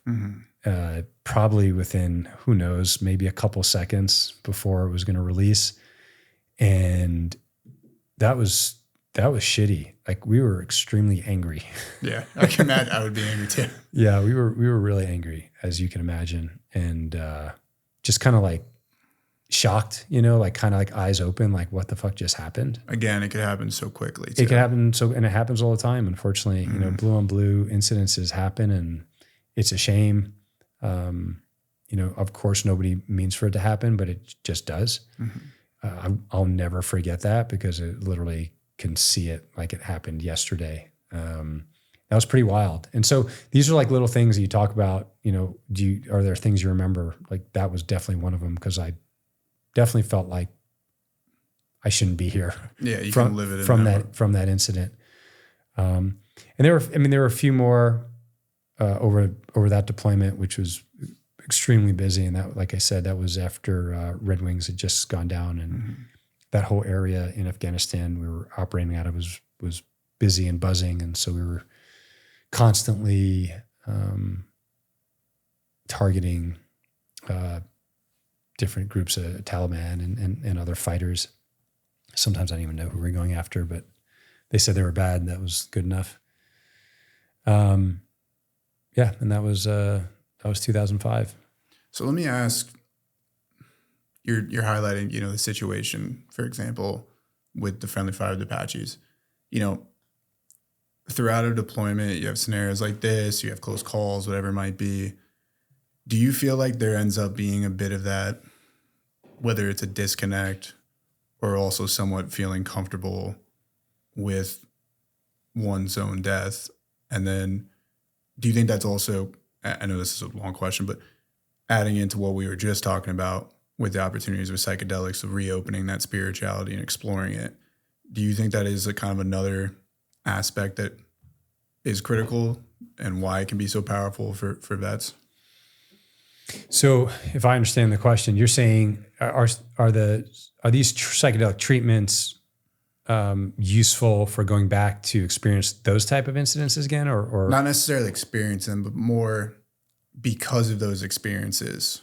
One, post their operating career may no longer have that same connection with spirituality that they maybe did. Got it. Yeah. Okay. That makes more sense.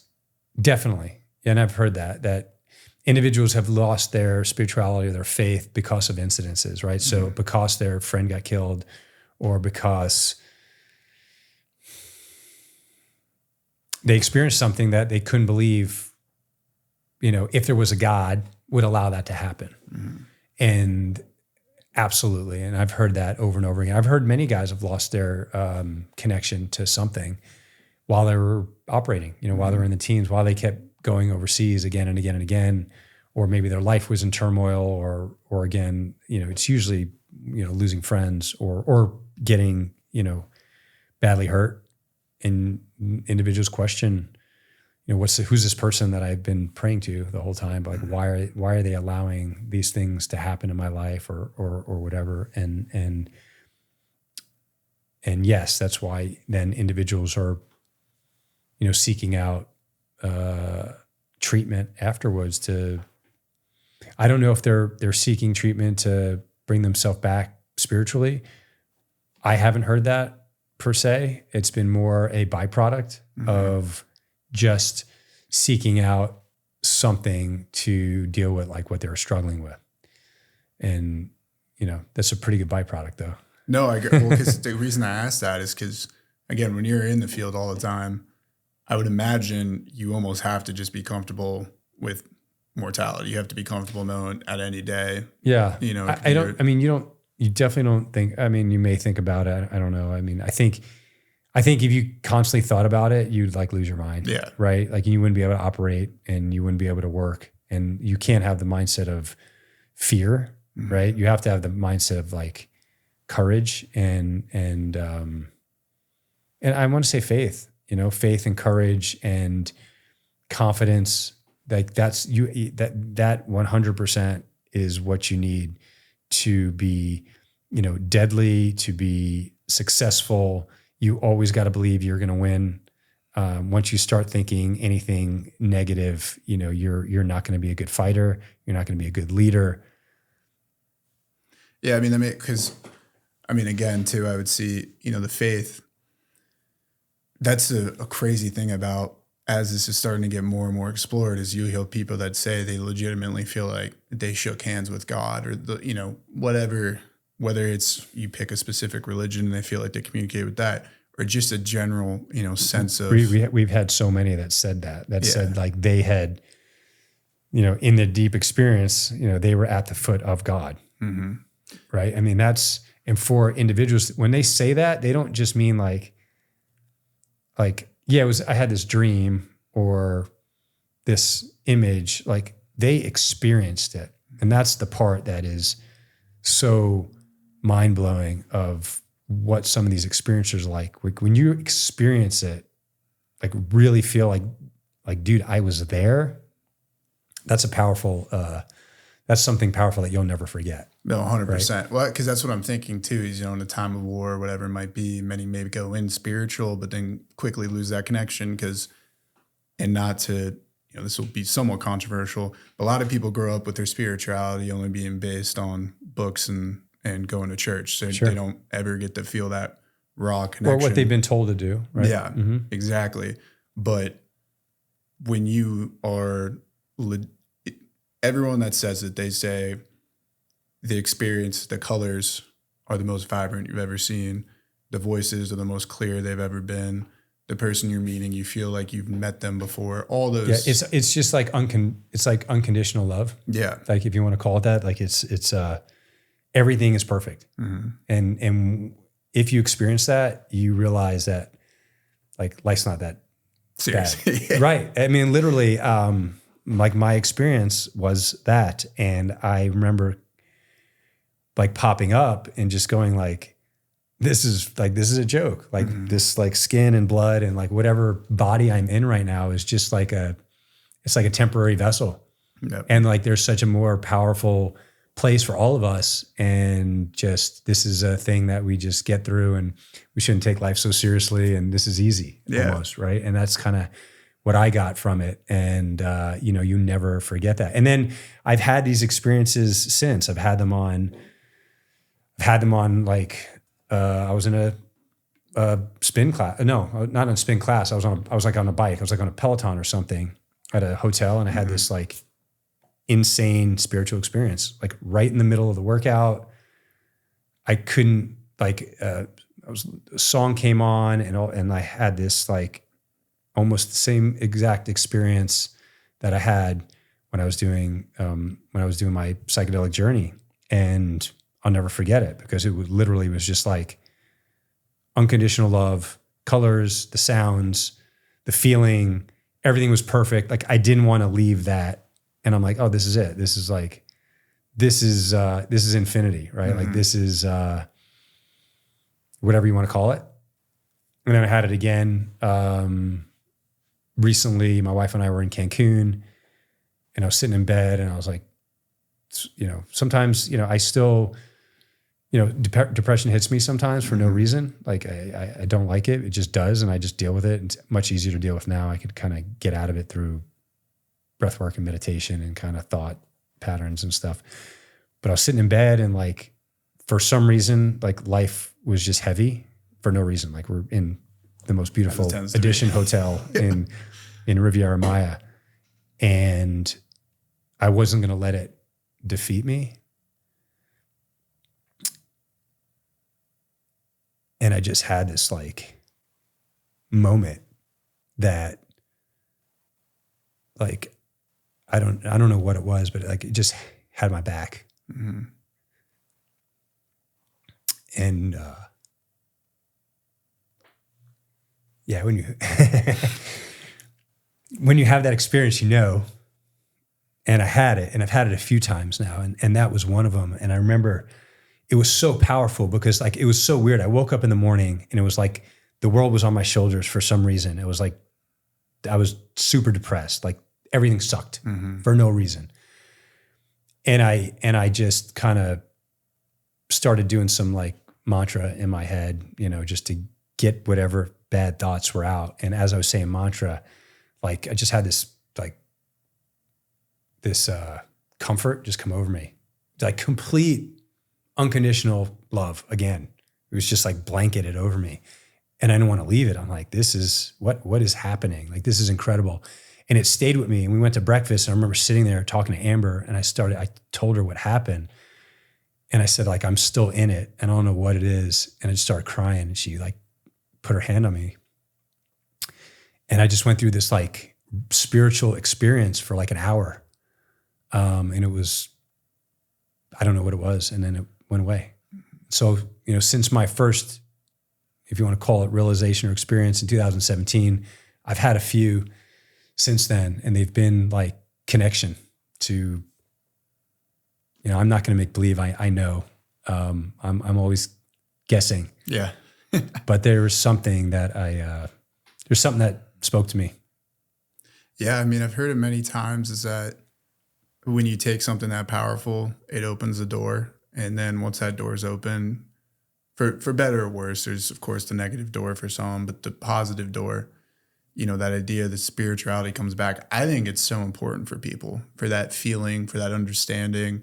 You know, it has so many positive aspects. And as you just highlighted, you know, even in your darkest days, if you have that feeling you can work back towards, it can really change, you know, how you operate on day-to-day levels. And that's why I wanted to highlight that as well, because I think for many, they lose that spirituality. Yeah. I mean, for me, and it just keeps getting stronger. Like, I feel like, again, recently, and I don't know why, but, you know, you just go through these stages. However, I've hit another level of like gratefulness and like empathy, and just like feel blessed. Every day I wake up and I'm like, if everything goes to shit, who cares?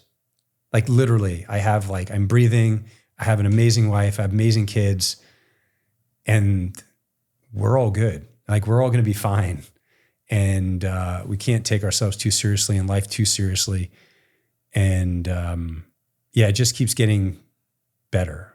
I keep getting better. And I don't mean that in a way of like, I'm not bragging, you know, I just feel like you just keep growing, you keep learning, you keep understanding. Everyone should strive for. Yeah. Yeah. And I'm not trying. I feel like the less I try, the more, the better it gets.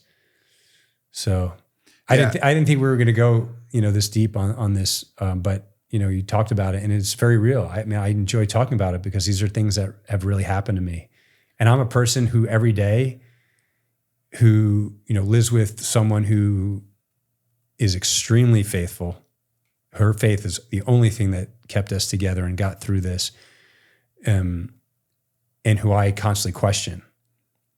Right. And I think this is a good thing. So keep giving me signs. I have to say, man, you know, watching, deep diving, you know, setting up for this podcast. And I always love to just deep dive, watch other episodes, see guests. And at least from my standpoint, especially over the years of seeing you, I can like feel that as well. Like I can just tell your energy, not that it was ever a negative, but it's just, I feel like it's just, you become more and more powerful and more open with it. And it's truthfully like amazing to see. That's why I was so excited to get you on today too, and like have the discussion. Cause like I said, I feel like so many people are going to be able to listen to everything we just listed. And that's why I'm still doing this. You know, I was going to come here today and say, hey, Reed, I don't want to talk about war stories. Like, it's not, I put that, you know, I kind of like put that in the box, put it behind me. I don't want to be defined by that. There's a lot of individuals who are out there and talking about stuff like that. And for me, I don't like doing it for personal reasons, for reasons of protecting and really, you know, a lot of it's just like the community and the history, right? It's not great to self-promote, especially about stuff like that. But I think I've done a decent job self-promoting on the stuff that we're doing, which I feel is, we're doing some really good in the world. And I don't mind that at all. I won't apologize to anybody about that.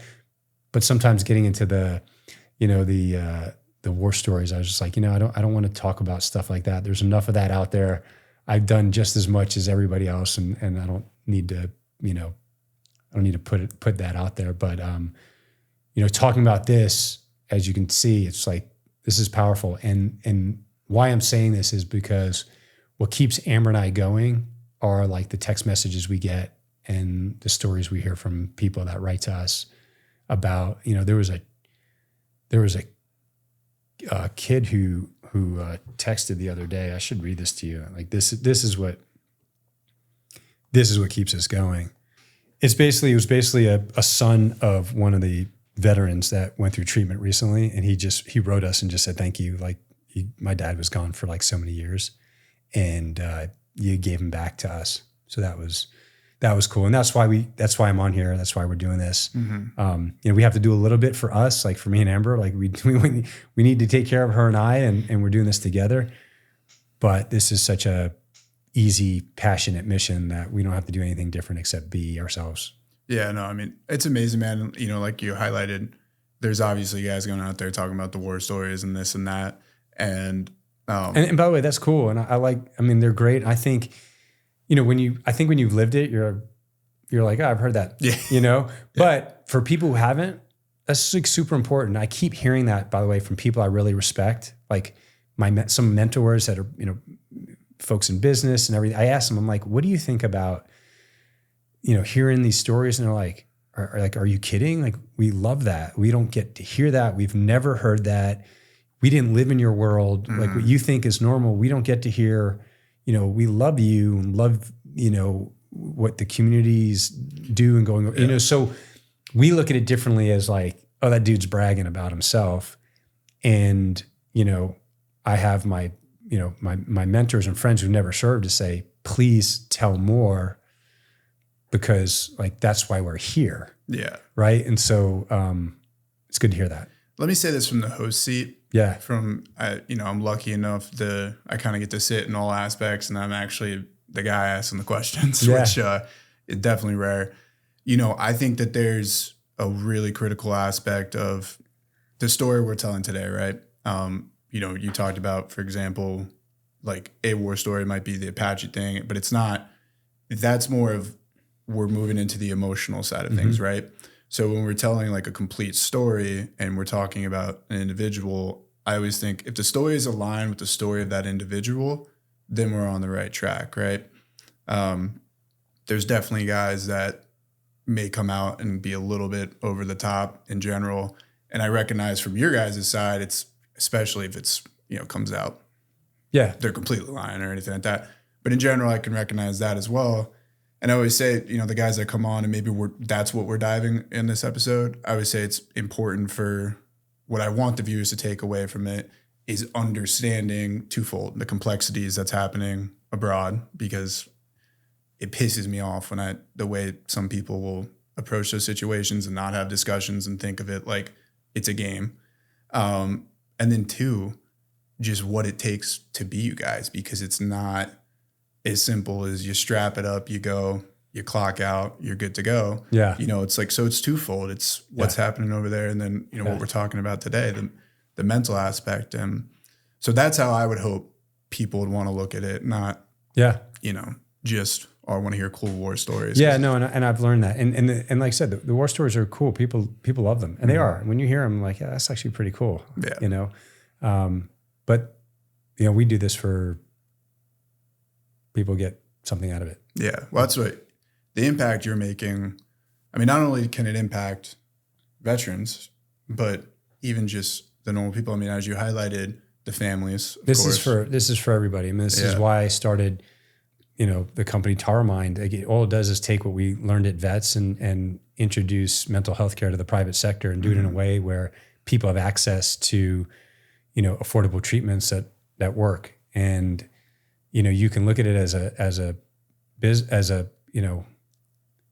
that could probably make a lot of money. Yeah. But you also realize how many people it's going to help that were on, 40-year-old technology that's not working for them, right? Like we actually make a dent in people's lives. And you can change the world, man. And even spirituality. I mean, imagine 10 years from now, a lot of people have experiences. There's that open conversation around spirituality, of openness, of connection with people. It changes.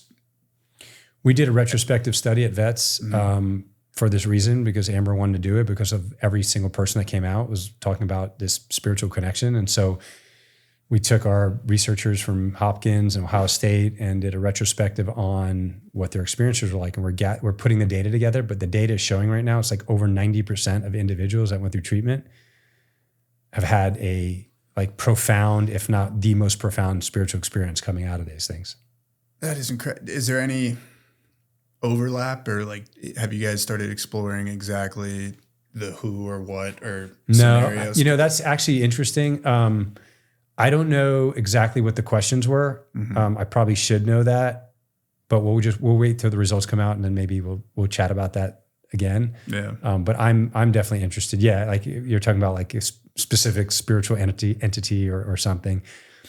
Most of it is like we talked about, like this unconditional feeling of love, like just perfectness, right? Like if this is heaven, like this is definitely it. Yeah. Right. Yeah. I feel like,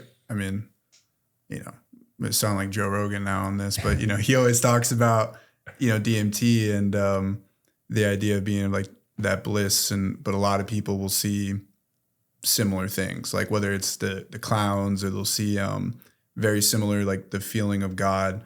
And I find that so interesting, because it's almost like, you look back even in religious text and the original references and all that, and it just feels like a long lost asset that we're now finally rediscovering. Yeah. And it's like the next step of evolution for us. It's the most it's extremely interesting. I'm one of those individuals that stay up at night and read and research a lot of this, because it's fascinating. Honestly, it's fascinating. And to me, it's, number one, it's entertaining, but at the same time, it's educational. And then when you start seeing patterns, like thousands of times over again, you start to scratch your head and go like, I don't know what to believe anymore. Yeah, there might be something there. Yeah. So let's wrap up your story then. So you're, so you went through, or you switched to DEVGRU. I guess real quick, how was Green Team for you in selection there as well? Yeah. I'll go back to, that kind of anxious kid or individual I was going initially through buds. I had a little bit of that for sure going into selection. I wanted to be there. And so I trained my ass off for it, and, proper planning prevents piss poor performance. Right. So I prepared, and when I went into training, I was ready, and I did a good job. What did you know about DEVGRU up until that point? I didn't know really anything about it. I didn't know anybody.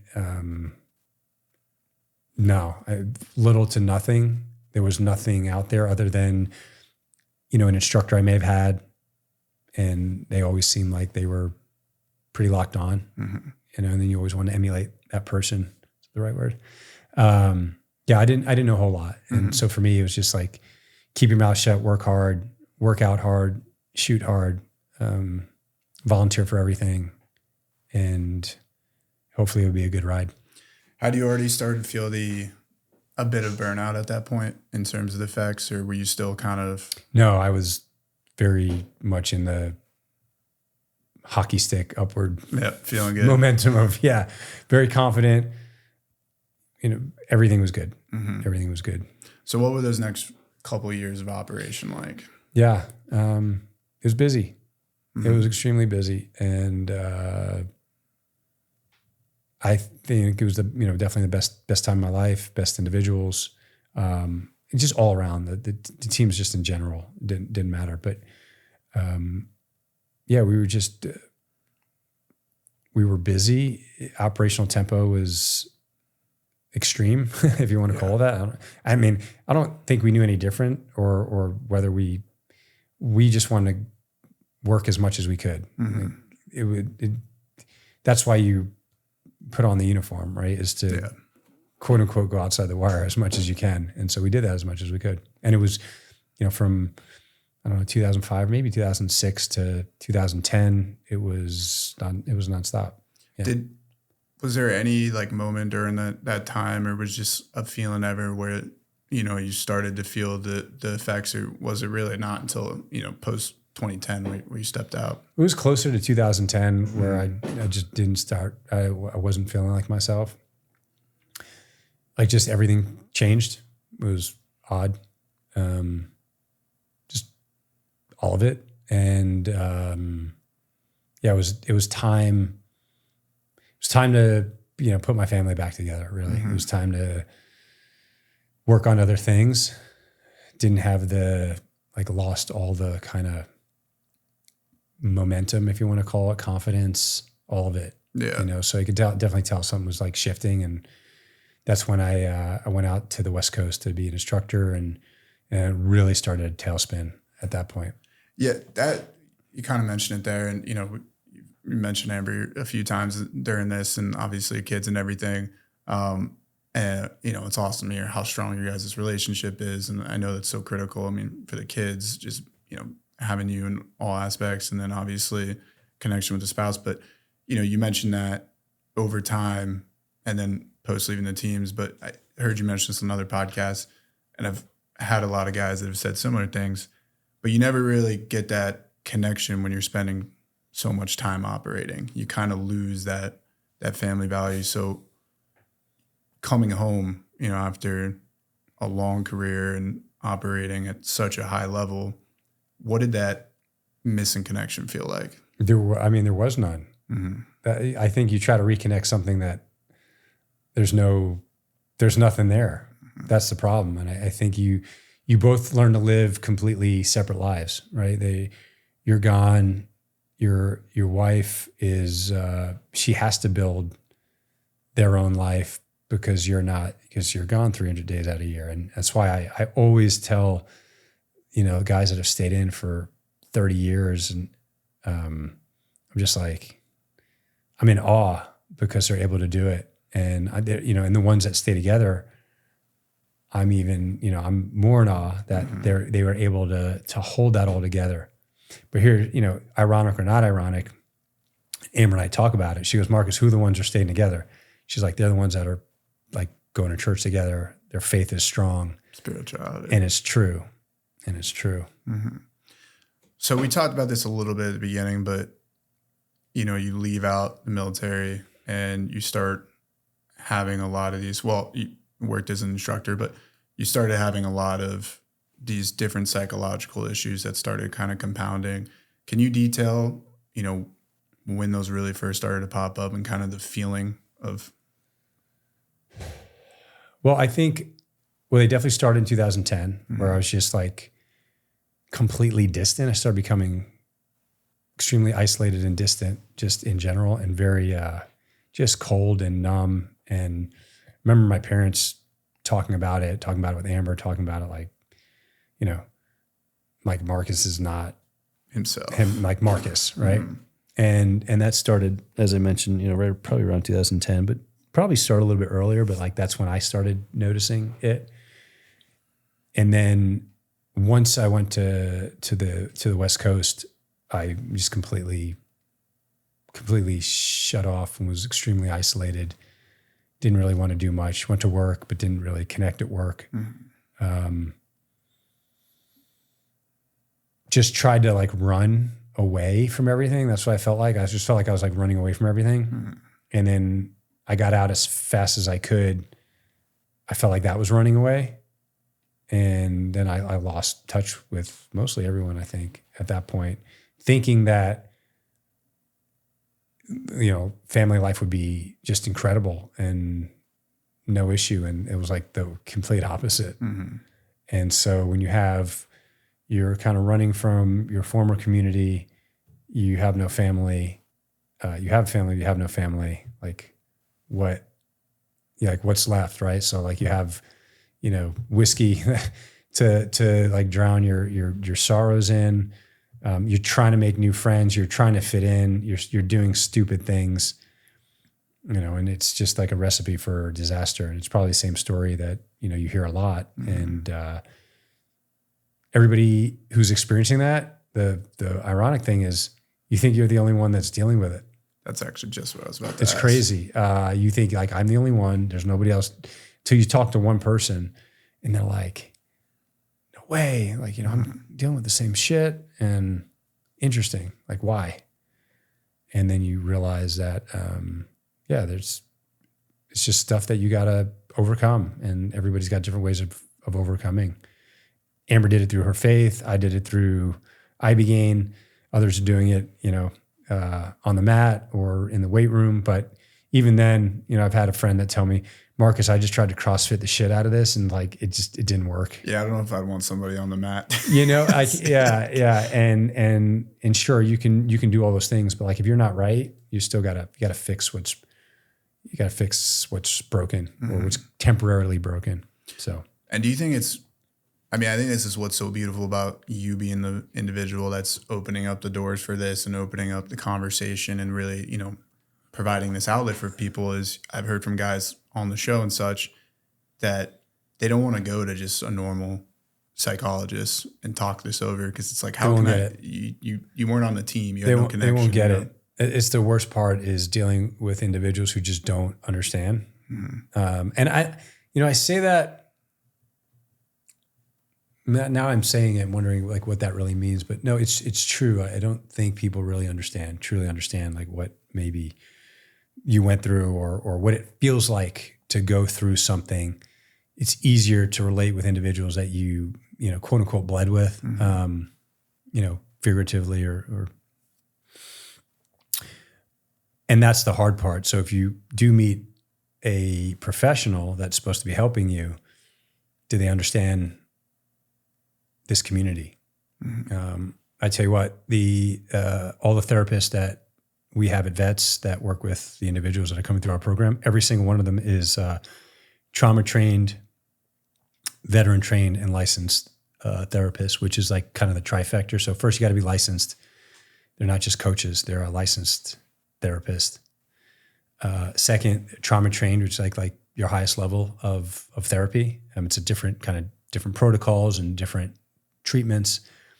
And then veteran trained. So now you understand the aspect of a veteran, which could be different from different stressors potentially than someone else. How to communicate as well. And so we were very careful. And I say Amber's been very careful about picking kind of the best trained, licensed, veteran trained mental health professionals to work with the individuals that are reaching out for help.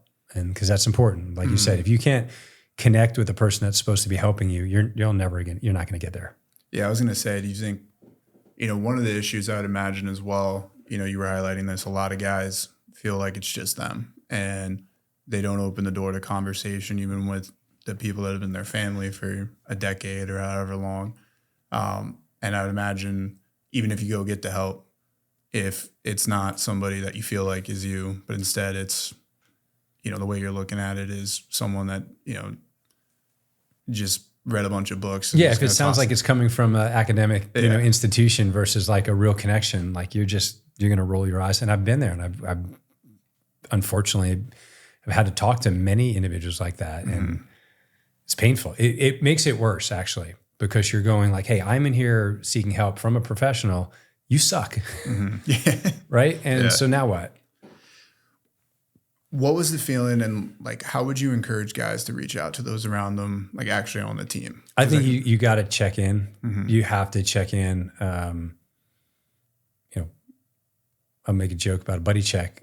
Like we were paired up with your buddy during training, and you always had a buddy, because like two is one is none. Like you always had a buddy, shooting buddy, everything. And so it's the same thing when you're out or out of the military.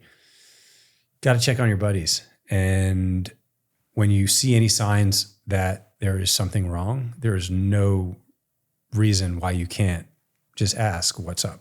And it may seem weird, and you may seem like you're digging in on something, but I'd rather them say like, what?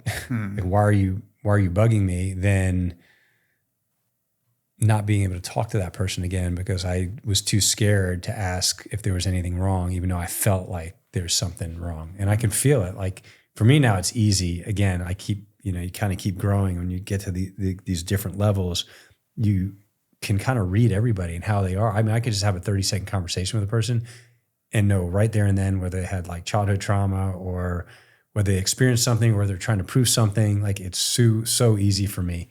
But I could do that now with my friends too, that I know like, hey, what's going on? Like you're not, like I can tell we've been talking for 10 minutes and I don't even understand what you're saying. Like you are all over the place. You're going 1,000 miles an hour, you're jumping from one thing to the next. Like these are like signs of something's not, they're carrying a load. Not right. Yeah. Because it's funny, the spirituality is such like a critical aspect, but I feel like when you feel that openness, you can feel the people that maybe are walking around with that pressure. Yeah, it's like being real, really. I mean, at the end of the day, it's being real. Because even if someone has that pressure and goes, you know what, dude, like I'm fucked right now. Like I'm not doing well. Like I'd want to hear that because at least I know that person's like open and they're not like trying to put like this fake shield of something on. But I can tell immediately if they're hiding something or they're not giving me the full story. And so the traditional approach, you kind of, we talked about it a little bit, but as you said, you started going through the process of trying to find how to overcome this. I was trying to do everything, Reed. So I was taking all my medicines, right? Because the doctor said I should take them, and he's the professional. What do I know?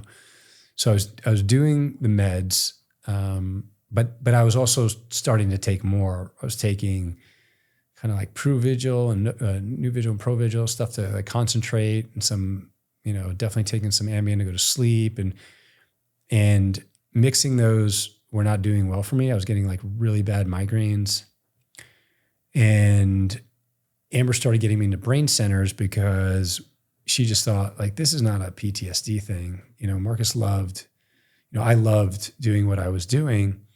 But the more she started reading up about, traumatic brain injury, mild traumatic brain injury, CTE, the more she was starting to notice like, hey, this is like a brain stuff that's going on. That's like, sure, he's got symptoms of depression, anxiety. Those are symptoms though, caused from something. Yeah. That's all those are. Yeah. And so I started going to brain centers and they started doing all these tests, and finally I went to one that I think was really good, and it started showing like I had some real like damage going on, and it was great, but there was no solution for it. I did some TMS, transcranial magnetic stimulation, which I hated. It made me worse. Some people do get better from it, and I've heard great stories, and there's some really good research going on around RTMS out of Stanford and some other stuff. But I personally didn't benefit. I actually got worse, and it angered me more.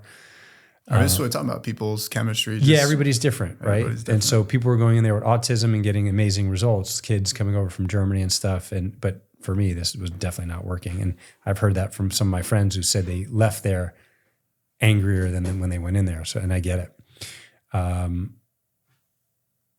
So, and then when you're constantly searching for something that is supposed to work and it doesn't work, you get more frustrated, and you actually wind up getting worse. And that's what's going on with, individuals that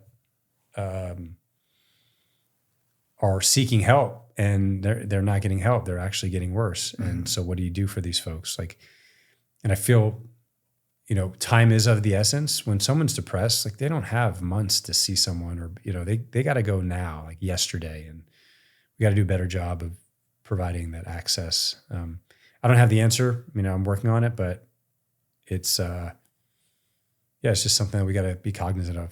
Yeah. My biggest issue, I always say this to people when they're, they start getting on all these different SSRIs or this and that, is I think it rewires your brain chemistry, but in the wrong way. It definitely can. Reliant on it, and you develop around it, especially giving it to young kids, when they do it very young, they used to say you shouldn't smoke weed until you're 25. Yeah, your or brain's whatever. developing until like you're 25, Yeah. which means some are developing till they're 30 and some have stopped at 20, but like, who knows, right? No, but you're 100% right. Kids that grew up in the Ritalin, and I did, grew up in the Ritalin kind of Adderall age, tons of kids who have been prescribed that may not have been like millions did not need that. Right? Yeah. Like just needed probably some like sunlight and some good food and some exercise Outdoor activities. and stuff. Yeah. Mm-hmm. No, I think I'm one of those for sure. I've said it all the time. But I learned my brain learned to work around it. Yeah. Like the brain's an amazing thing. It Yeah. can do amazing things. A lot of times we're just trying to make substitutes when it's like, instead you learn that from just building kind of a good life around it, you know? Yeah. And I just think that's something I always say that when people start doing all this, I'm like, you should find every other solution first Yeah. before just jumping into the easiest that ends up not actually being a solution. As you said, a Band-Aid. Yeah. And doctors need to do a better job of offering that, Mm-hmm. right? And then parents need to do a good job of monitoring that, not just listening to doctors. I mean, it's kind of a little bit of both, right? Because you listen to your doctor, you assume knows what they're talking about. And, if you're a 23, 25-year-old mom and dad, like, what do you know compared to this, 60, 65-year-old doctor saying, yeah, we need to put this kid on X, Y, and Z. What do what do we know? So when did Ibogaine pop in the picture? Ironically, so Ibogaine comes from Iboga. Iboga is a shrub that's grown in West Africa and other places. It's grown from Iboga. I think it's Tabernacle Iboga, but then there's like Voakanga. There's like a bunch of different shrubs that grow Ibogaine. Mm-hmm. And then, so that's been used for thousands of years in different cultures. And I believe the French took it because French operates all throughout Africa, French colonies. And it was approved as a drug, I believe in the 1920s, and it was called Lambarine. Mm-hmm. And I think it was a stimulant. So at low doses, it's a stimulant. And when it hits a certain dose, it becomes it's called an onirigen, which is an awakened dreamlike state. So it puts you have a psychedelic experience, but it's technically called an onirigen.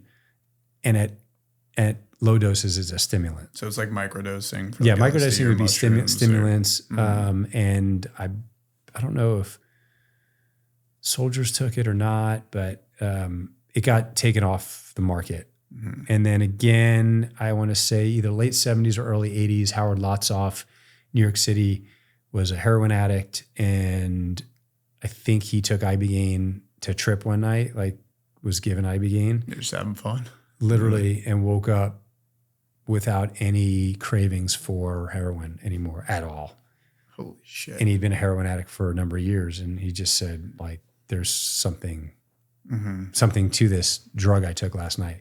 Well, he started giving it to his heroin addict friends in New York City, and that's kind of when Ibogaine came on the scene. The problem is there was no control around it. So here's a person giving people a drug that's working, but then probably somebody in Europe hears about it and they find some Ibogaine and they use it, and then someone in Australia, and then next thing you know, there's a few deaths because, again, nobody knows about it, right? Mm-hmm. And now it gets a bad name because, hey, this Ibogaine thing killed a bunch of people. Well, it's because it wasn't done properly, yes, yeah. Right? There's plenty of drugs on the market that are FDA approved that are more dangerous than Ibogaine. Mm-hmm. And so, we're working on getting it through the FDA to have it accessible right here in the U.S.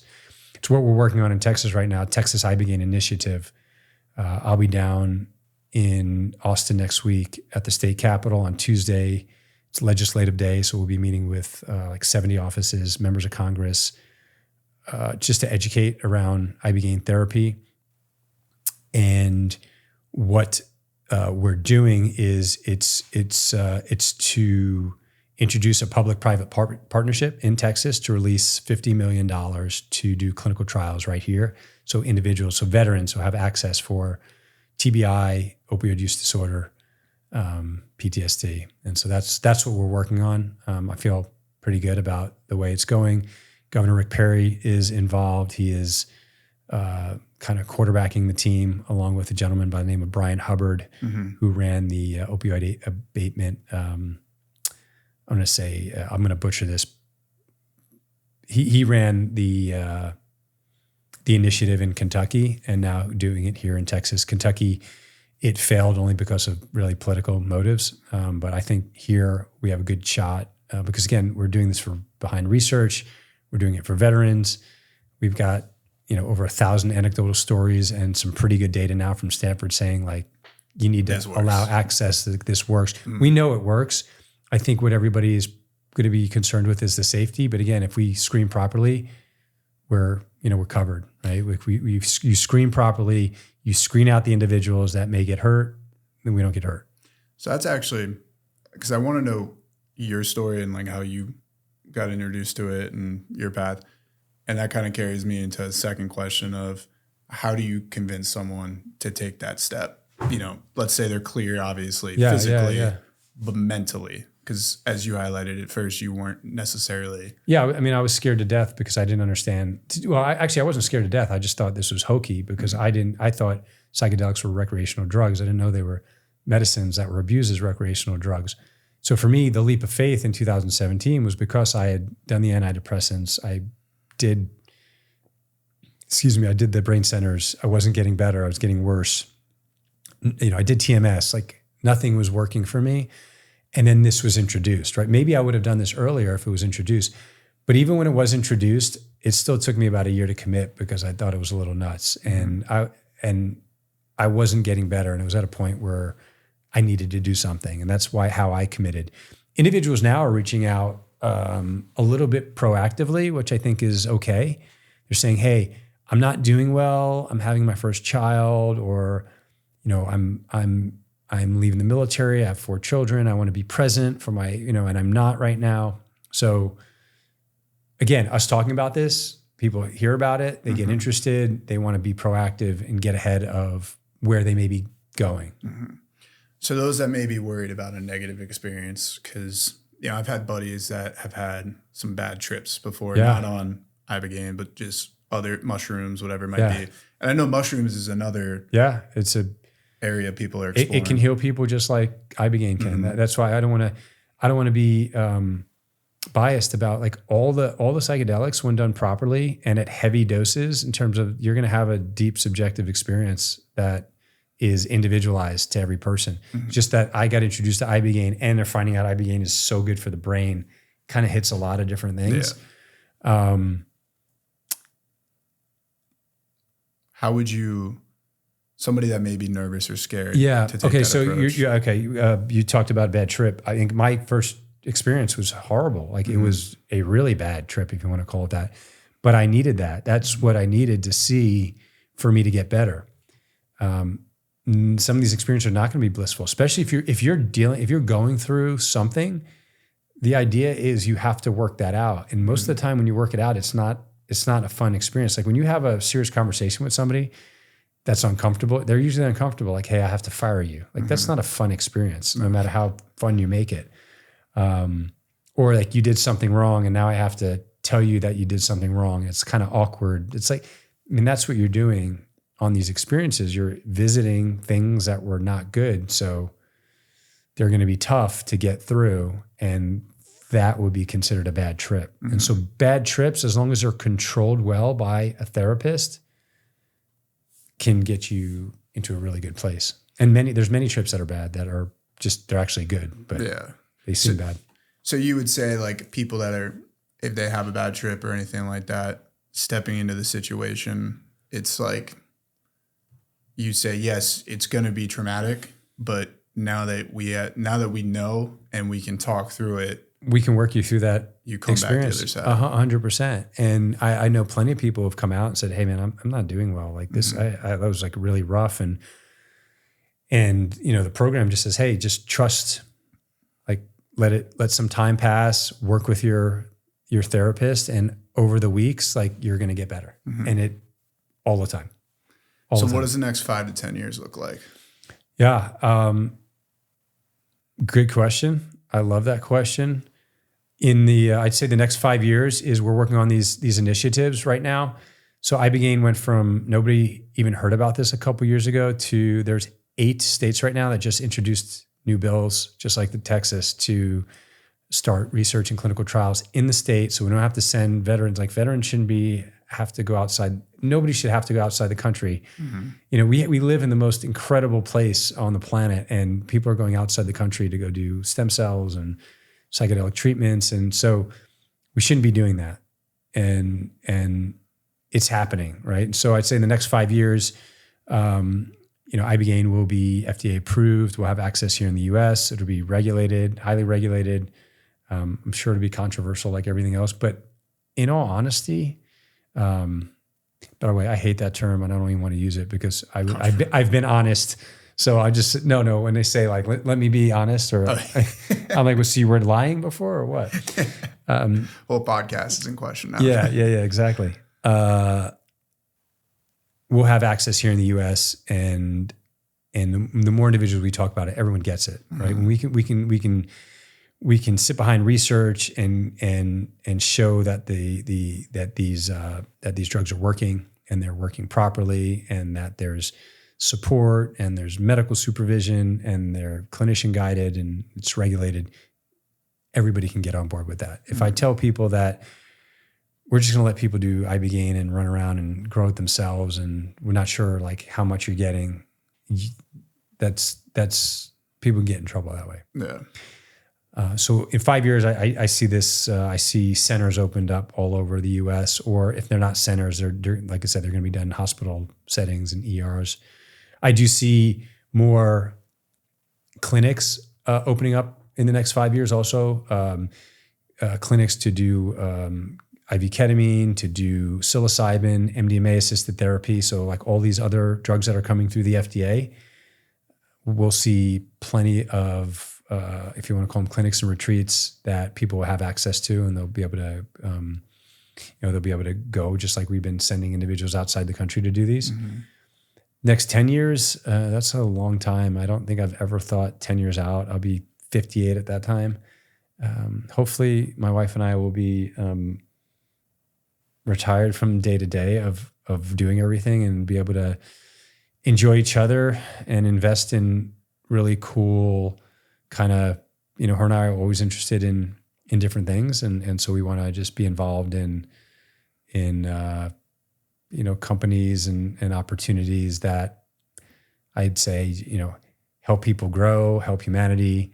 I know that's kind of like a big pie in the sky, but for us, we just enjoy, things that work and that help people. And so I see us doing that in 10 years. And this will be a normal conversation, and just even in the next couple of years. So I'm really excited about that. No, I think so too, my man. You definitely have the VC spirit, I can tell you that, and in a good way, not like there's multiple versions, but the one that actually cares, and I can tell how passionate you are about this and just in general having an impact.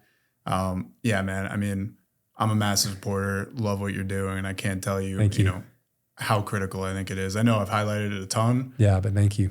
But I think 5 to 10 years, not only are we going to see all that, I think society is going to have a massive impact from this. So thank you for all you're doing. If you want to let people know real quick, just, where they can go to show support or even explore opportunities. Yeah. I mean, there's so if you want to, my two organizations, Vets and Tarmine, the charity Vets, you can go to vetsolutions.org. There's so much information on there. There's videos, there's educational pieces, there's interviews, there's just everything that you would need to know about these treatments and doing things properly.